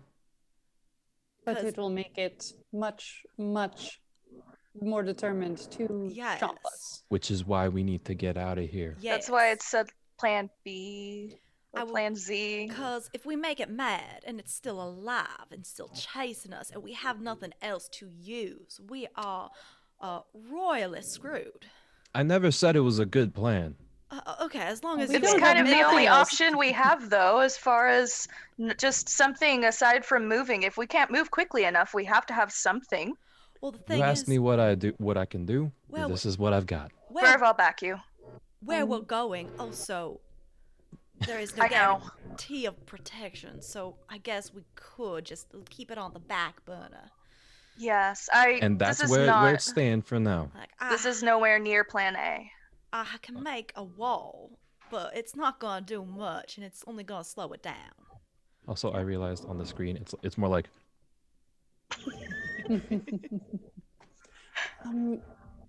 Did we, Reven, do you know any way? Could we send it? Could we confuse it? Could we send it? I know sometimes when people are connected to the data sphere, sometimes they get confusing messages. They get strange images that they do not understand. Is there any way we could send it wrong information? Like disrupt its connection. Make it see something that's not there. Make it see Maybe. something that's not there or something else that isn't?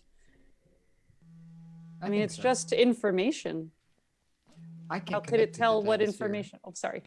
But if I could, if we had something that would let me. Well, if we want to try something, best person to ask will be Sabine. I'm already walking towards her. She's sort of like riding one of the onion itself. Okay, so I'm going to poke So- whatever part of her I can reach. Yeah, sure. She like slows it down as she notices you approach. Sure. Just can you come with me for a second? Yeah, sure. She sort of like Okay, thanks. does a loop on the onion and brings it towards the back of the caravan. So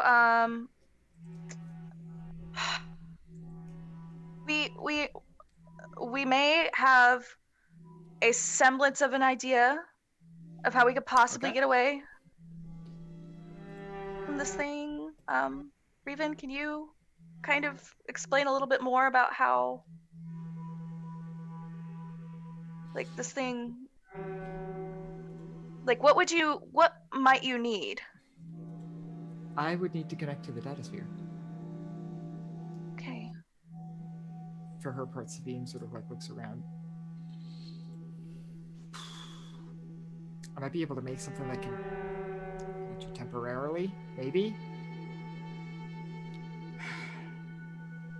Does it have a We range? just- I need some materials though. Does anyone have a spare cipher? I could hand one over. I'd rather give you a cipher instead of trying to fight with it and have it I fail. agree. And Let me see. Do you need something that packs a punch? I'll no, she need would something need that has some something. juice. Yeah. Oh, powered. Yeah. And broadly, you would need to provide her with a level 5 cipher I will. or higher. Oh, come on. When I showed Verv my bracer earlier while we were coming back, I'll begin to unbuckle and take it off of my arm and hand it over to Sabine. It is at level 6 cipher for your reference. All right. She takes it and she's like, yeah, I think I can work with this. Licton, are you sure? I think that I would prefer to get away without any bloodshed and causing it harm, and that would cause it harm. I We may have to get some- where we're going. And ciphers they aren't uncommon. We can get more. I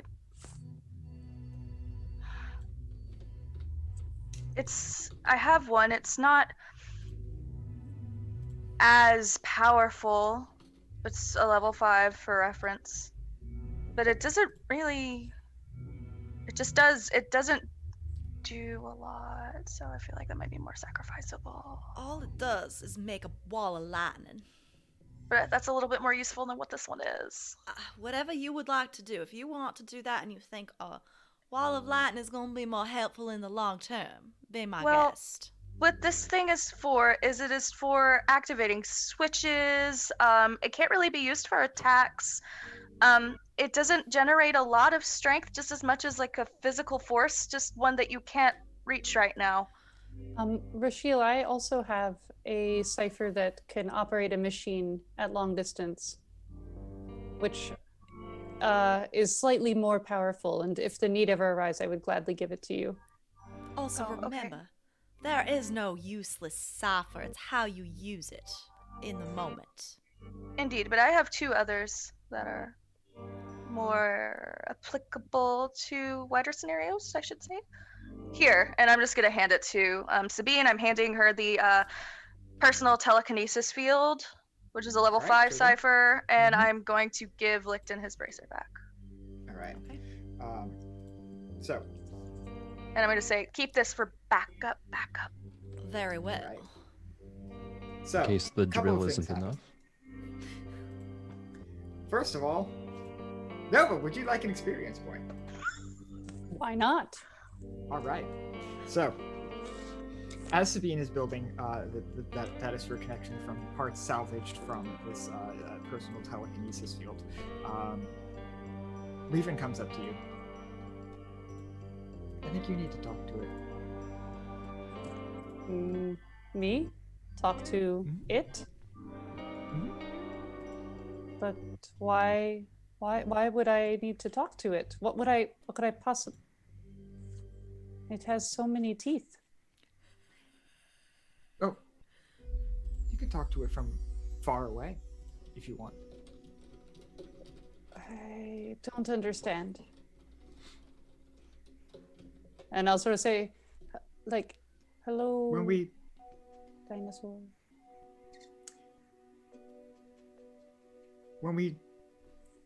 go under with the datasphere and communicate with it, I think you should be the one to do it.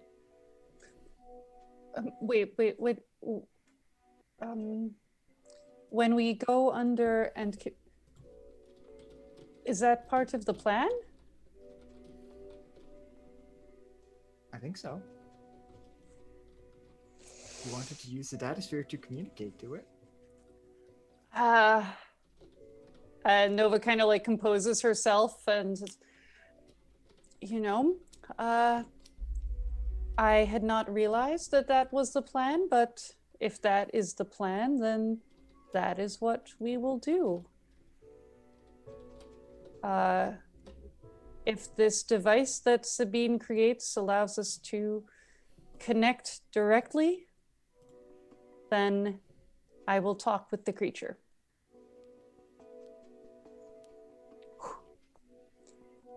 All right. What should I say? I think you should be honest.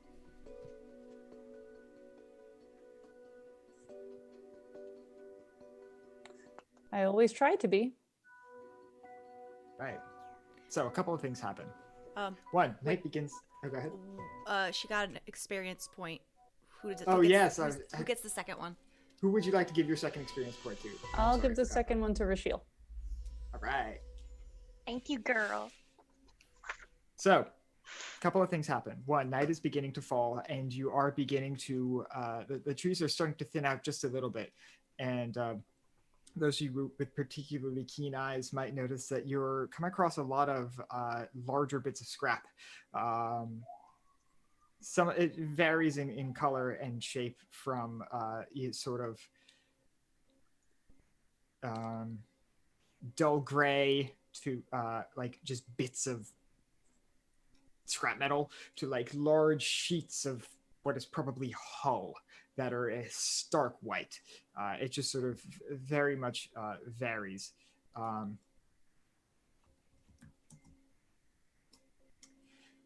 So that's happening.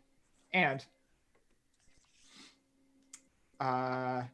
Nova, probably about 2 hours after Sabine is given the personal telekinesis field that level 5 cipher, she is able to come back and provide for you this sort of like strange cylindrical type device with like a handle on each end that basically it's like sort of like a thing you twist and pull.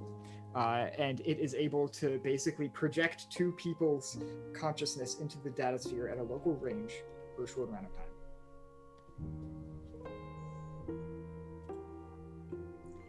So as we're going to say,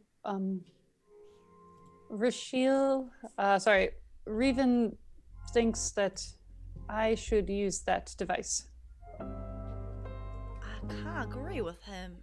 You do have familiarity with the datasphere. Familiarity is a strong word. I have the familiarity of a person who has used it, but not a familiarity of a person who has joined with it and understands it. Maybe those aren't so different. Verve is at this conversation. Verve is kind of just looking around. You kidding me, right? It's obviously you. No one else has talked about what you can see, and this data sphere seems to be the only one that only thing. You seem like the only person here that can interact with it. So, Can I also be a little honest with you, Nova? Verve and I might. Rachel they don't talk very well to people. No offense, Rachel. No offense. I never. You swing those knives around like no one's business. It's practice.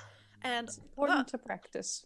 And Verve and I, we might have a little bit of a silver tongue, but you got a forwardness to your personality that is very genuine and kind. I think anyone that is going to get to it with the most sincerest of intentions is going to be you. I hope I do not, hope this does not end up in us being,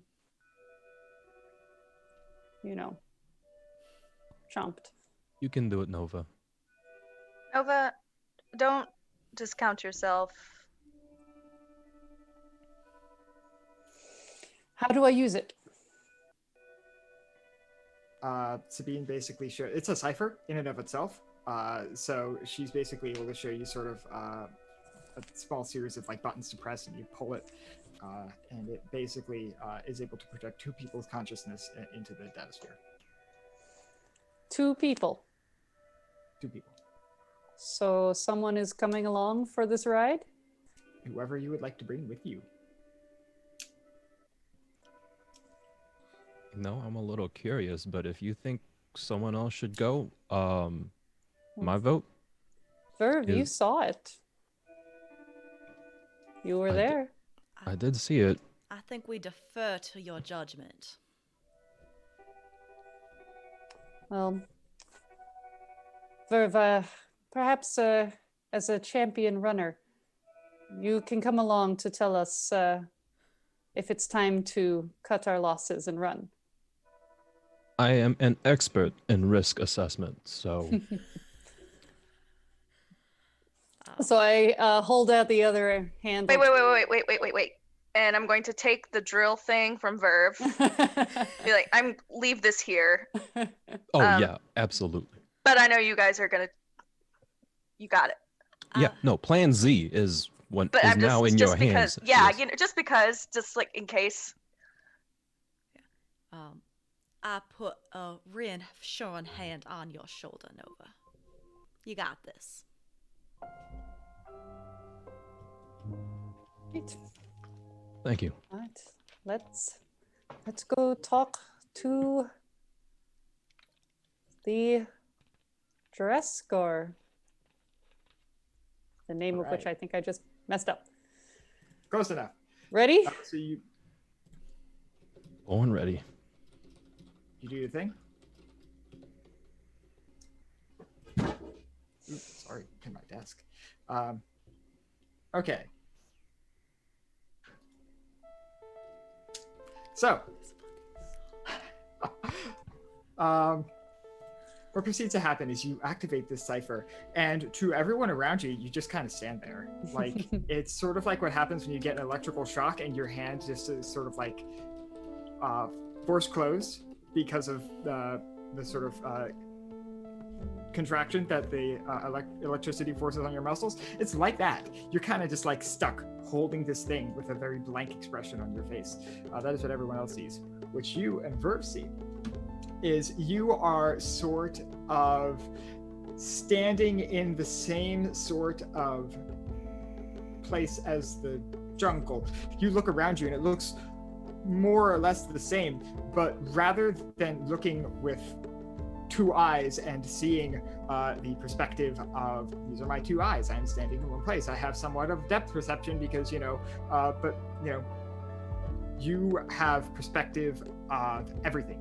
You can see in 360 degrees around almost every single object in your vision. You're able to see to a granularity to where you could probably, if you spent enough time looking around, probably start picking out individual molecules. And it is at this point where you notice two things. One, there is really only one other presence here, and it is this large looming sort of figure that it has no real shape to it. It's just a sort of almost like a mist, but it moves sort of in your direction, and that is when you're able to realize that this sort of like weird sort of like grayish pink mist is sort of the perception of the Jurassic. It is that sort of mental faculties of that creature. Nova, this is how you see the world? No, this is not how I see the world. I'm glad that this is not how I see the world. It's a little overwhelming, if I'm being real honest. It's a lot overwhelming. We can talk more about it, but I think we should focus on... Yeah, that thing over there. So I'll take a couple of steps, and I don't know if I've got my spear with me in the data sphere. The data spear. I probably do have the data spear. It probably looks real wacky. It's probably like this flowing column of like bits. So I'm gonna put it down at my feet and say, hello. Hello, we don't want to hurt you, and we hope you don't want to hurt us. Can you hear me? Can you see us? You definitely get the sense that something is, you're being acknowledged. Whereas you and Verve sort of are able to have quasi-physical forms almost. You're not in like, this is not a full transport into the data sphere, so you sort of basically look almost like what you look like in real life. Not a whole lot has changed. The Jurassic, because it doesn't have such strong mental faculties and it doesn't have such a strong grasp over what it itself looks like, is just sort of this amorphous cloud. But it definitely seems to be acknowledging you.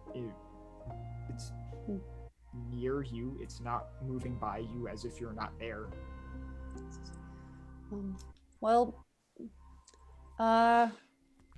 My name is Nova, and this is my friend Verve, and we and some friends are we're traveling to get a new home, and we don't want to hurt you.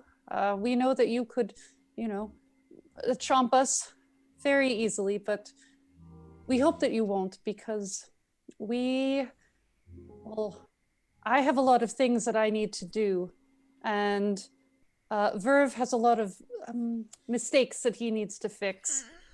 And there's just so much that we have planned. And if you chomp us, we won't get to do any of those things.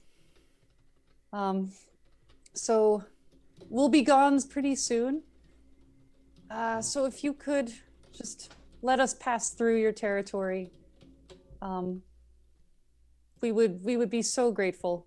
And we will tell everybody we meet that this is your home and they should steer clear. Did I miss anything? I don't think so. I don't know if it's getting across though. We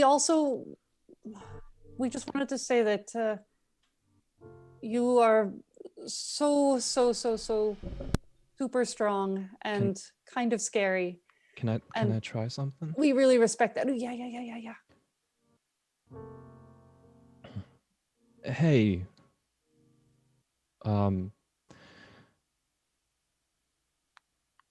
Sometimes it can be really lonely at the top. And you seem at the top. If you need a friend, Nova and maybe myself, we can come back and visit sometimes.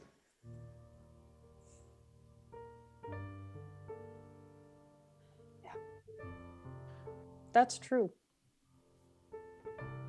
Your response comes in the form of the question. The Jurassic does not necessarily have a great understanding of what it itself is. It is dubiously self-aware, but the sort of amorphous form in front of you sort of like melts into these fuzzy images of somewhere else, much further south in the same region. You sort of almost like get a aerial view of like flying to the south to see this transported to basically the edge of this jungle to the south, and you see a small city, and you see day after day people coming out of the city, cutting down trees, uprooting plants, and just carving away at the jungle, taking that back into the city. Do I sense fear and anger? Yeah, you definitely sense fear and you sense anger, but mostly you sense that this is a question. Okay. You see this sort of slow disintegration of this creature's home. You realize it's much older than you thought it was. This is because you watch this process of slowly eroding the Caecilian jungle over what feels like an eternity. Can we stop it? You're running. Hey. You're just like me. You're running away from something. You don't have, with us, you don't have to run anymore. Just, Nova, I'm going to do something really stupid. I'm going to reach out and try and like, with whatever form I can, reach out and try to relay my feelings and try and express that we are trying to form a safe haven at where we want to keep our group safe and have them be have this Jurasker be welcome. By specifically touching it and sort of interacting with it and attempting to have this exchange of sort of consciousness, you basically, your interaction comes down to one simple question, which you don't really necessarily perceive in words, more of just intuition. Okay. The creature asks, "Are you like them?"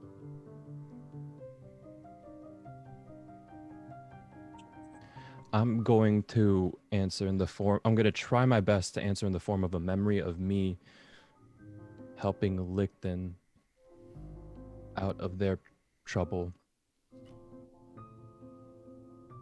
and say, and try and resound. I hope not. I'm trying. All right. So, I will allow one of you to attempt to roll to persuade the Jurasker.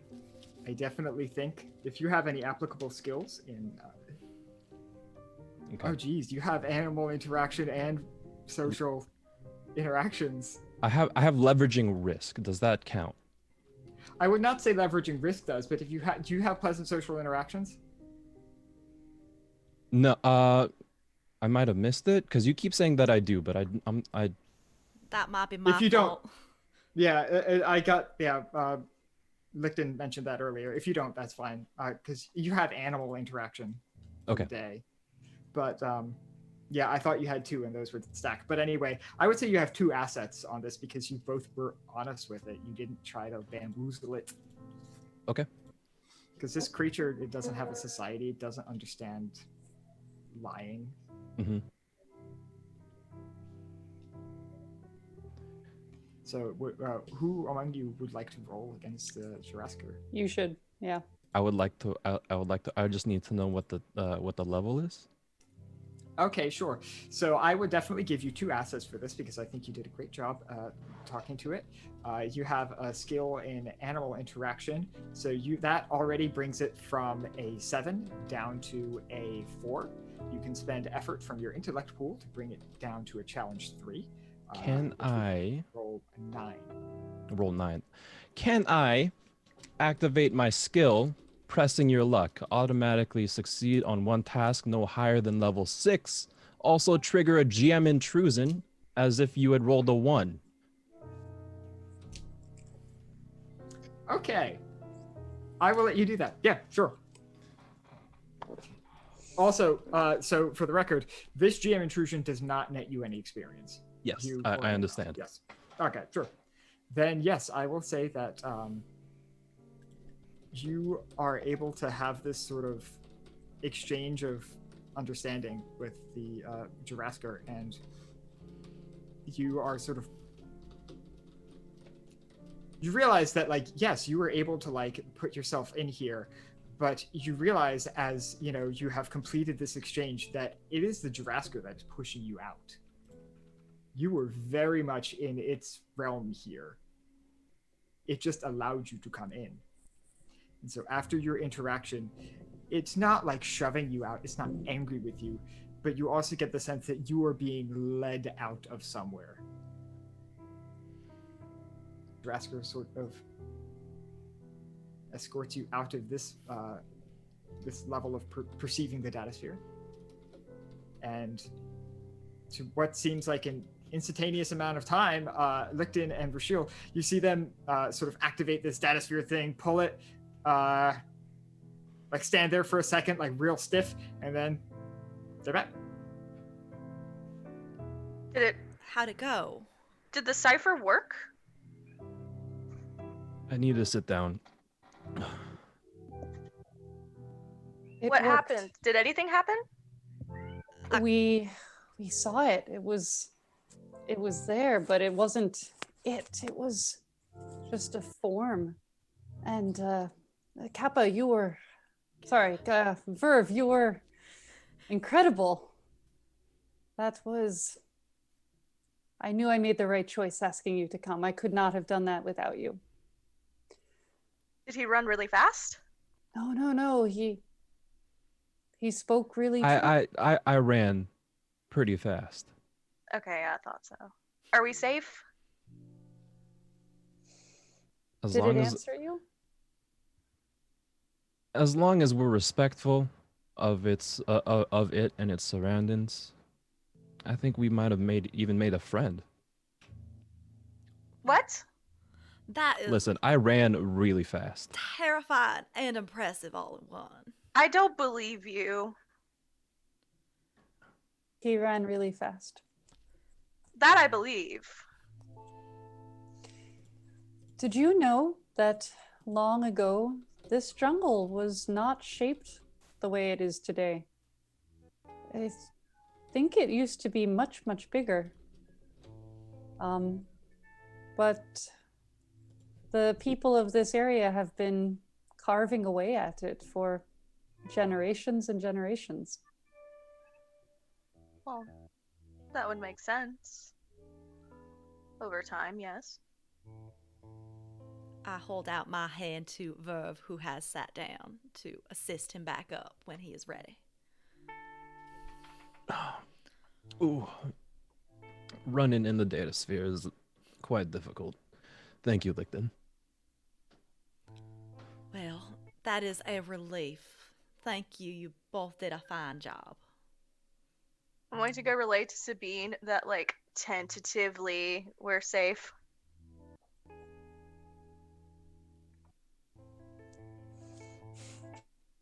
And I'll turn to Verve and just say, well, we can talk another time. You should rest. Well, yeah, if I'm keeping watch tonight. So, 2 things happen. One, you, Rashil, go up to the front of the caravan and begin to explain to Sadine that you are tentatively not at risk of becoming dinosaur food. Yes. Great. It is also, as you approach the front of the caravan, that you're not blocked by any carts or ambling,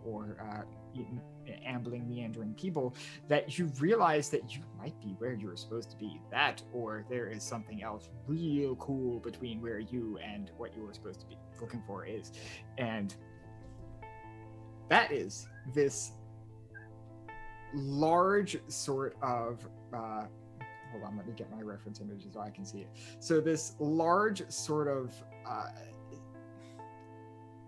disc, almost, this sort of very much broken, stark white, got a colossal mountain-sized thing. This metal and synth and unknowable material thing just embedded into the ground. It's sort of like this wheel-shaped thing, like almost like a steering wheel with a central hub-like thing that's kind of circular and spokes connecting the sort of central area to other points on the central ring. And you notice that it is sort of embedded into the ground at like on an angle, and below that so it's at an angle, and jutting out from the central thing is like this long, enormous metal pylon, which sort of also sort of comes from the center of this structure, and it is itself like embedded further on in the ground. So imagine if you had a wheel and axle, you took it, you stuck the axle right in the ground. Kind of looks like that. Can we see this from back with how large it is? Yeah. Once you sort of like, because the Kaisilian jungle has to some extent been eroded around its edges. The sort of interior where you are is still dense as fuck. So it does take you, even though Rashil at the front is able to see this now, it takes you a little bit to get up there and see it. But like once you do, you find yourself in this massive clearing, almost looking into like an impact crater with this thing in the center of it. Oh my stars. Are we here? Sylvain, what does your map say? Yeah, I think we're here. Holy fuck. In that.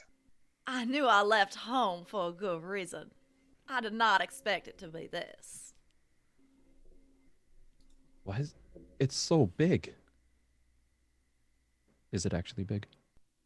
Or it'd be real big, colossal, mountain-sized. I take my book out and start sketching a rough picture of it. And I can post something of a reference image. I can copy it in our Discord. Fascinating. I don't know what I expected, but somehow I am still surprised.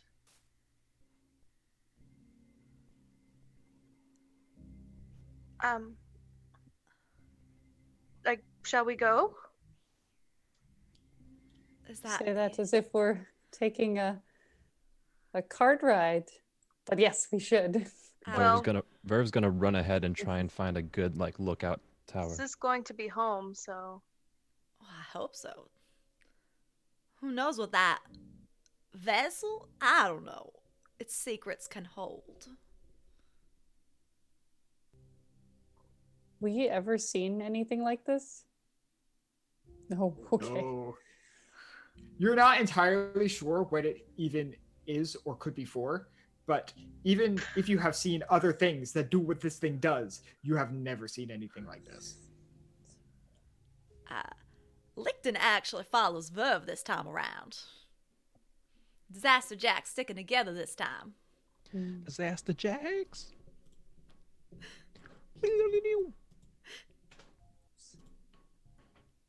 So, does anyone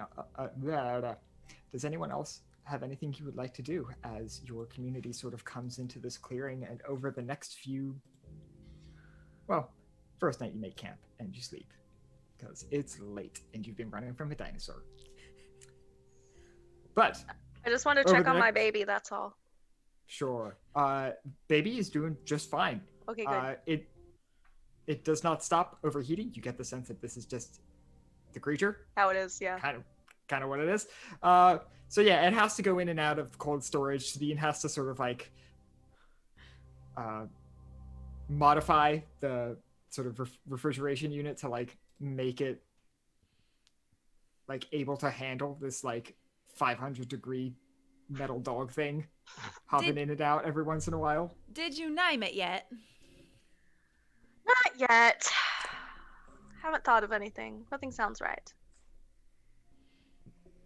That first night, Verve is gonna be on his lookout tower, but allow himself a few minutes to just kind of watch the sky and contemplate on the dinosaur, the Right. Jurassic,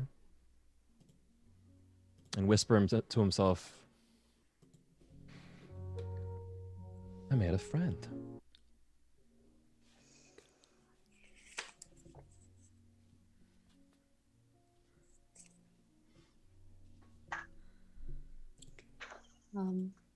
As Nova first sets eyes on the structure and begins to approach it, I want to sort of search my heart and ask myself, is this what I'm looking for?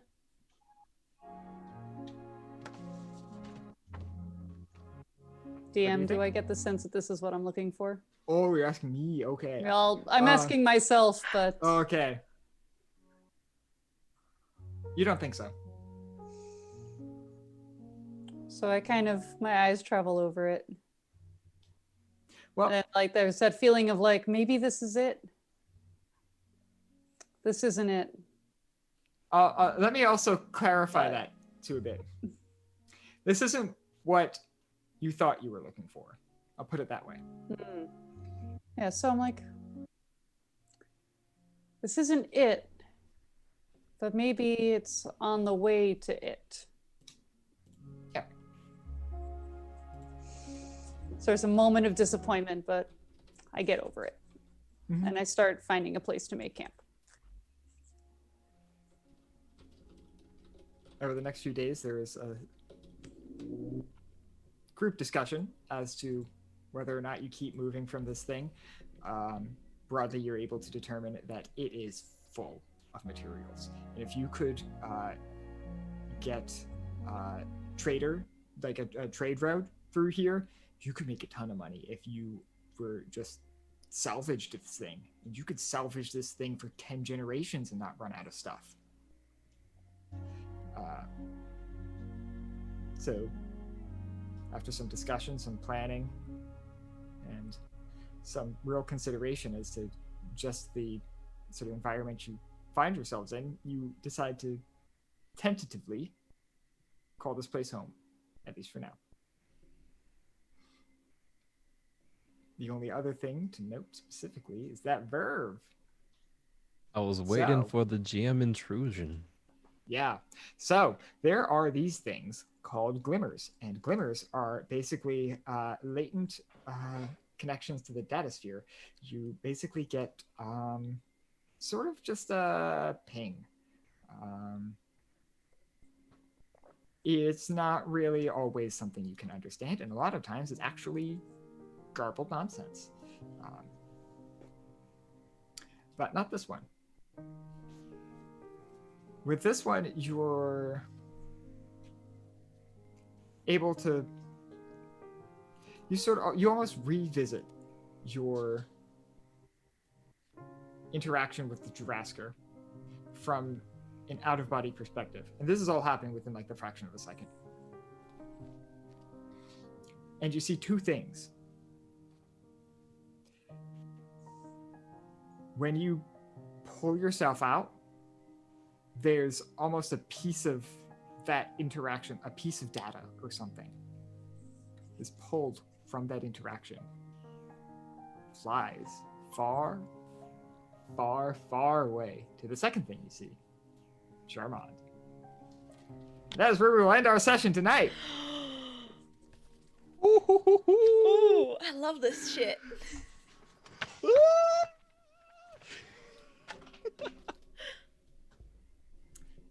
So, thanks everybody Wow, for y'all. sticking around and watching our first ever episode of Numenera on this lovely, wonderful channel with the lovely, wonderful people you see before you, and also me. So I think we should probably go around quickly and again, let everybody know where to find you on the internet. Let everybody know what else you're working on. And why don't you all say your favorite part of the session, if you can pick one amongst the many, many great moments we had tonight.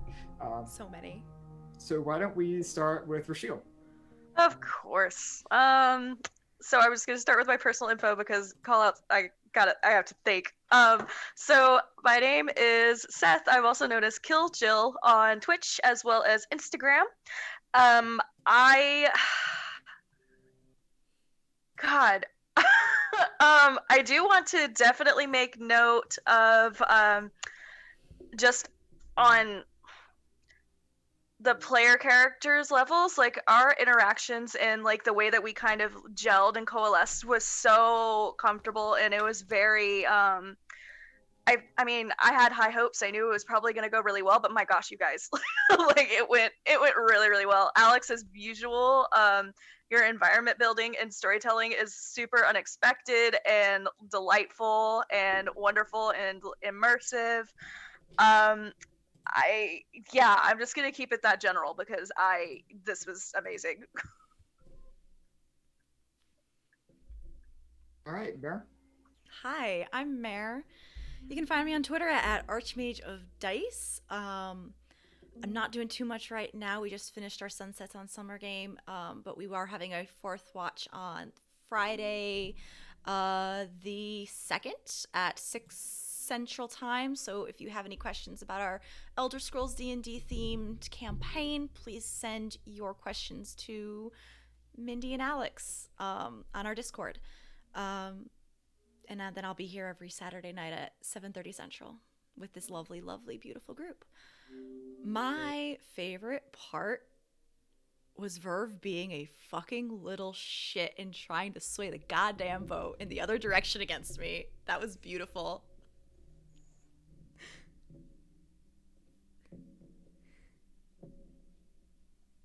Speaking of Verve. Just gotta unmute myself really quick. Yeah. Hello. My name is Kappa or Christian. You can find me on Twitter at the Kappa Chris or on Twitch at just Kappa Chris. Just that. But it's a little inactive right now. Some projects that I'm in this one. Sundays I stream at let's see, it's 1:30 Pacific. With Overwrite, I believe it's 1:30. I'll get the timing right eventually. Usually on Wednesday nights, you can find me on Kevin Kudo's Twitch. We are doing a D&D Star Wars themed campaign with a bunch of really cool voice actors. I'll check it out, please. And yeah, I think that's all my projects right now. But there's more. One of my favorite things this session, I mean, it's already been said already, but our character interactions, I knew we were comfortable with each other, but it's so hard to tell whether or not the characters themselves are gonna blend together, whether that's through conflict or working together. And y'all, I think we hit it out of the park. That to me felt great. So I'm gonna be calling that. That's my favorite part of this. And I'm bringing you into that too, GM Alex. Like top notch. I also want to take off my sunglasses. It's ridiculous.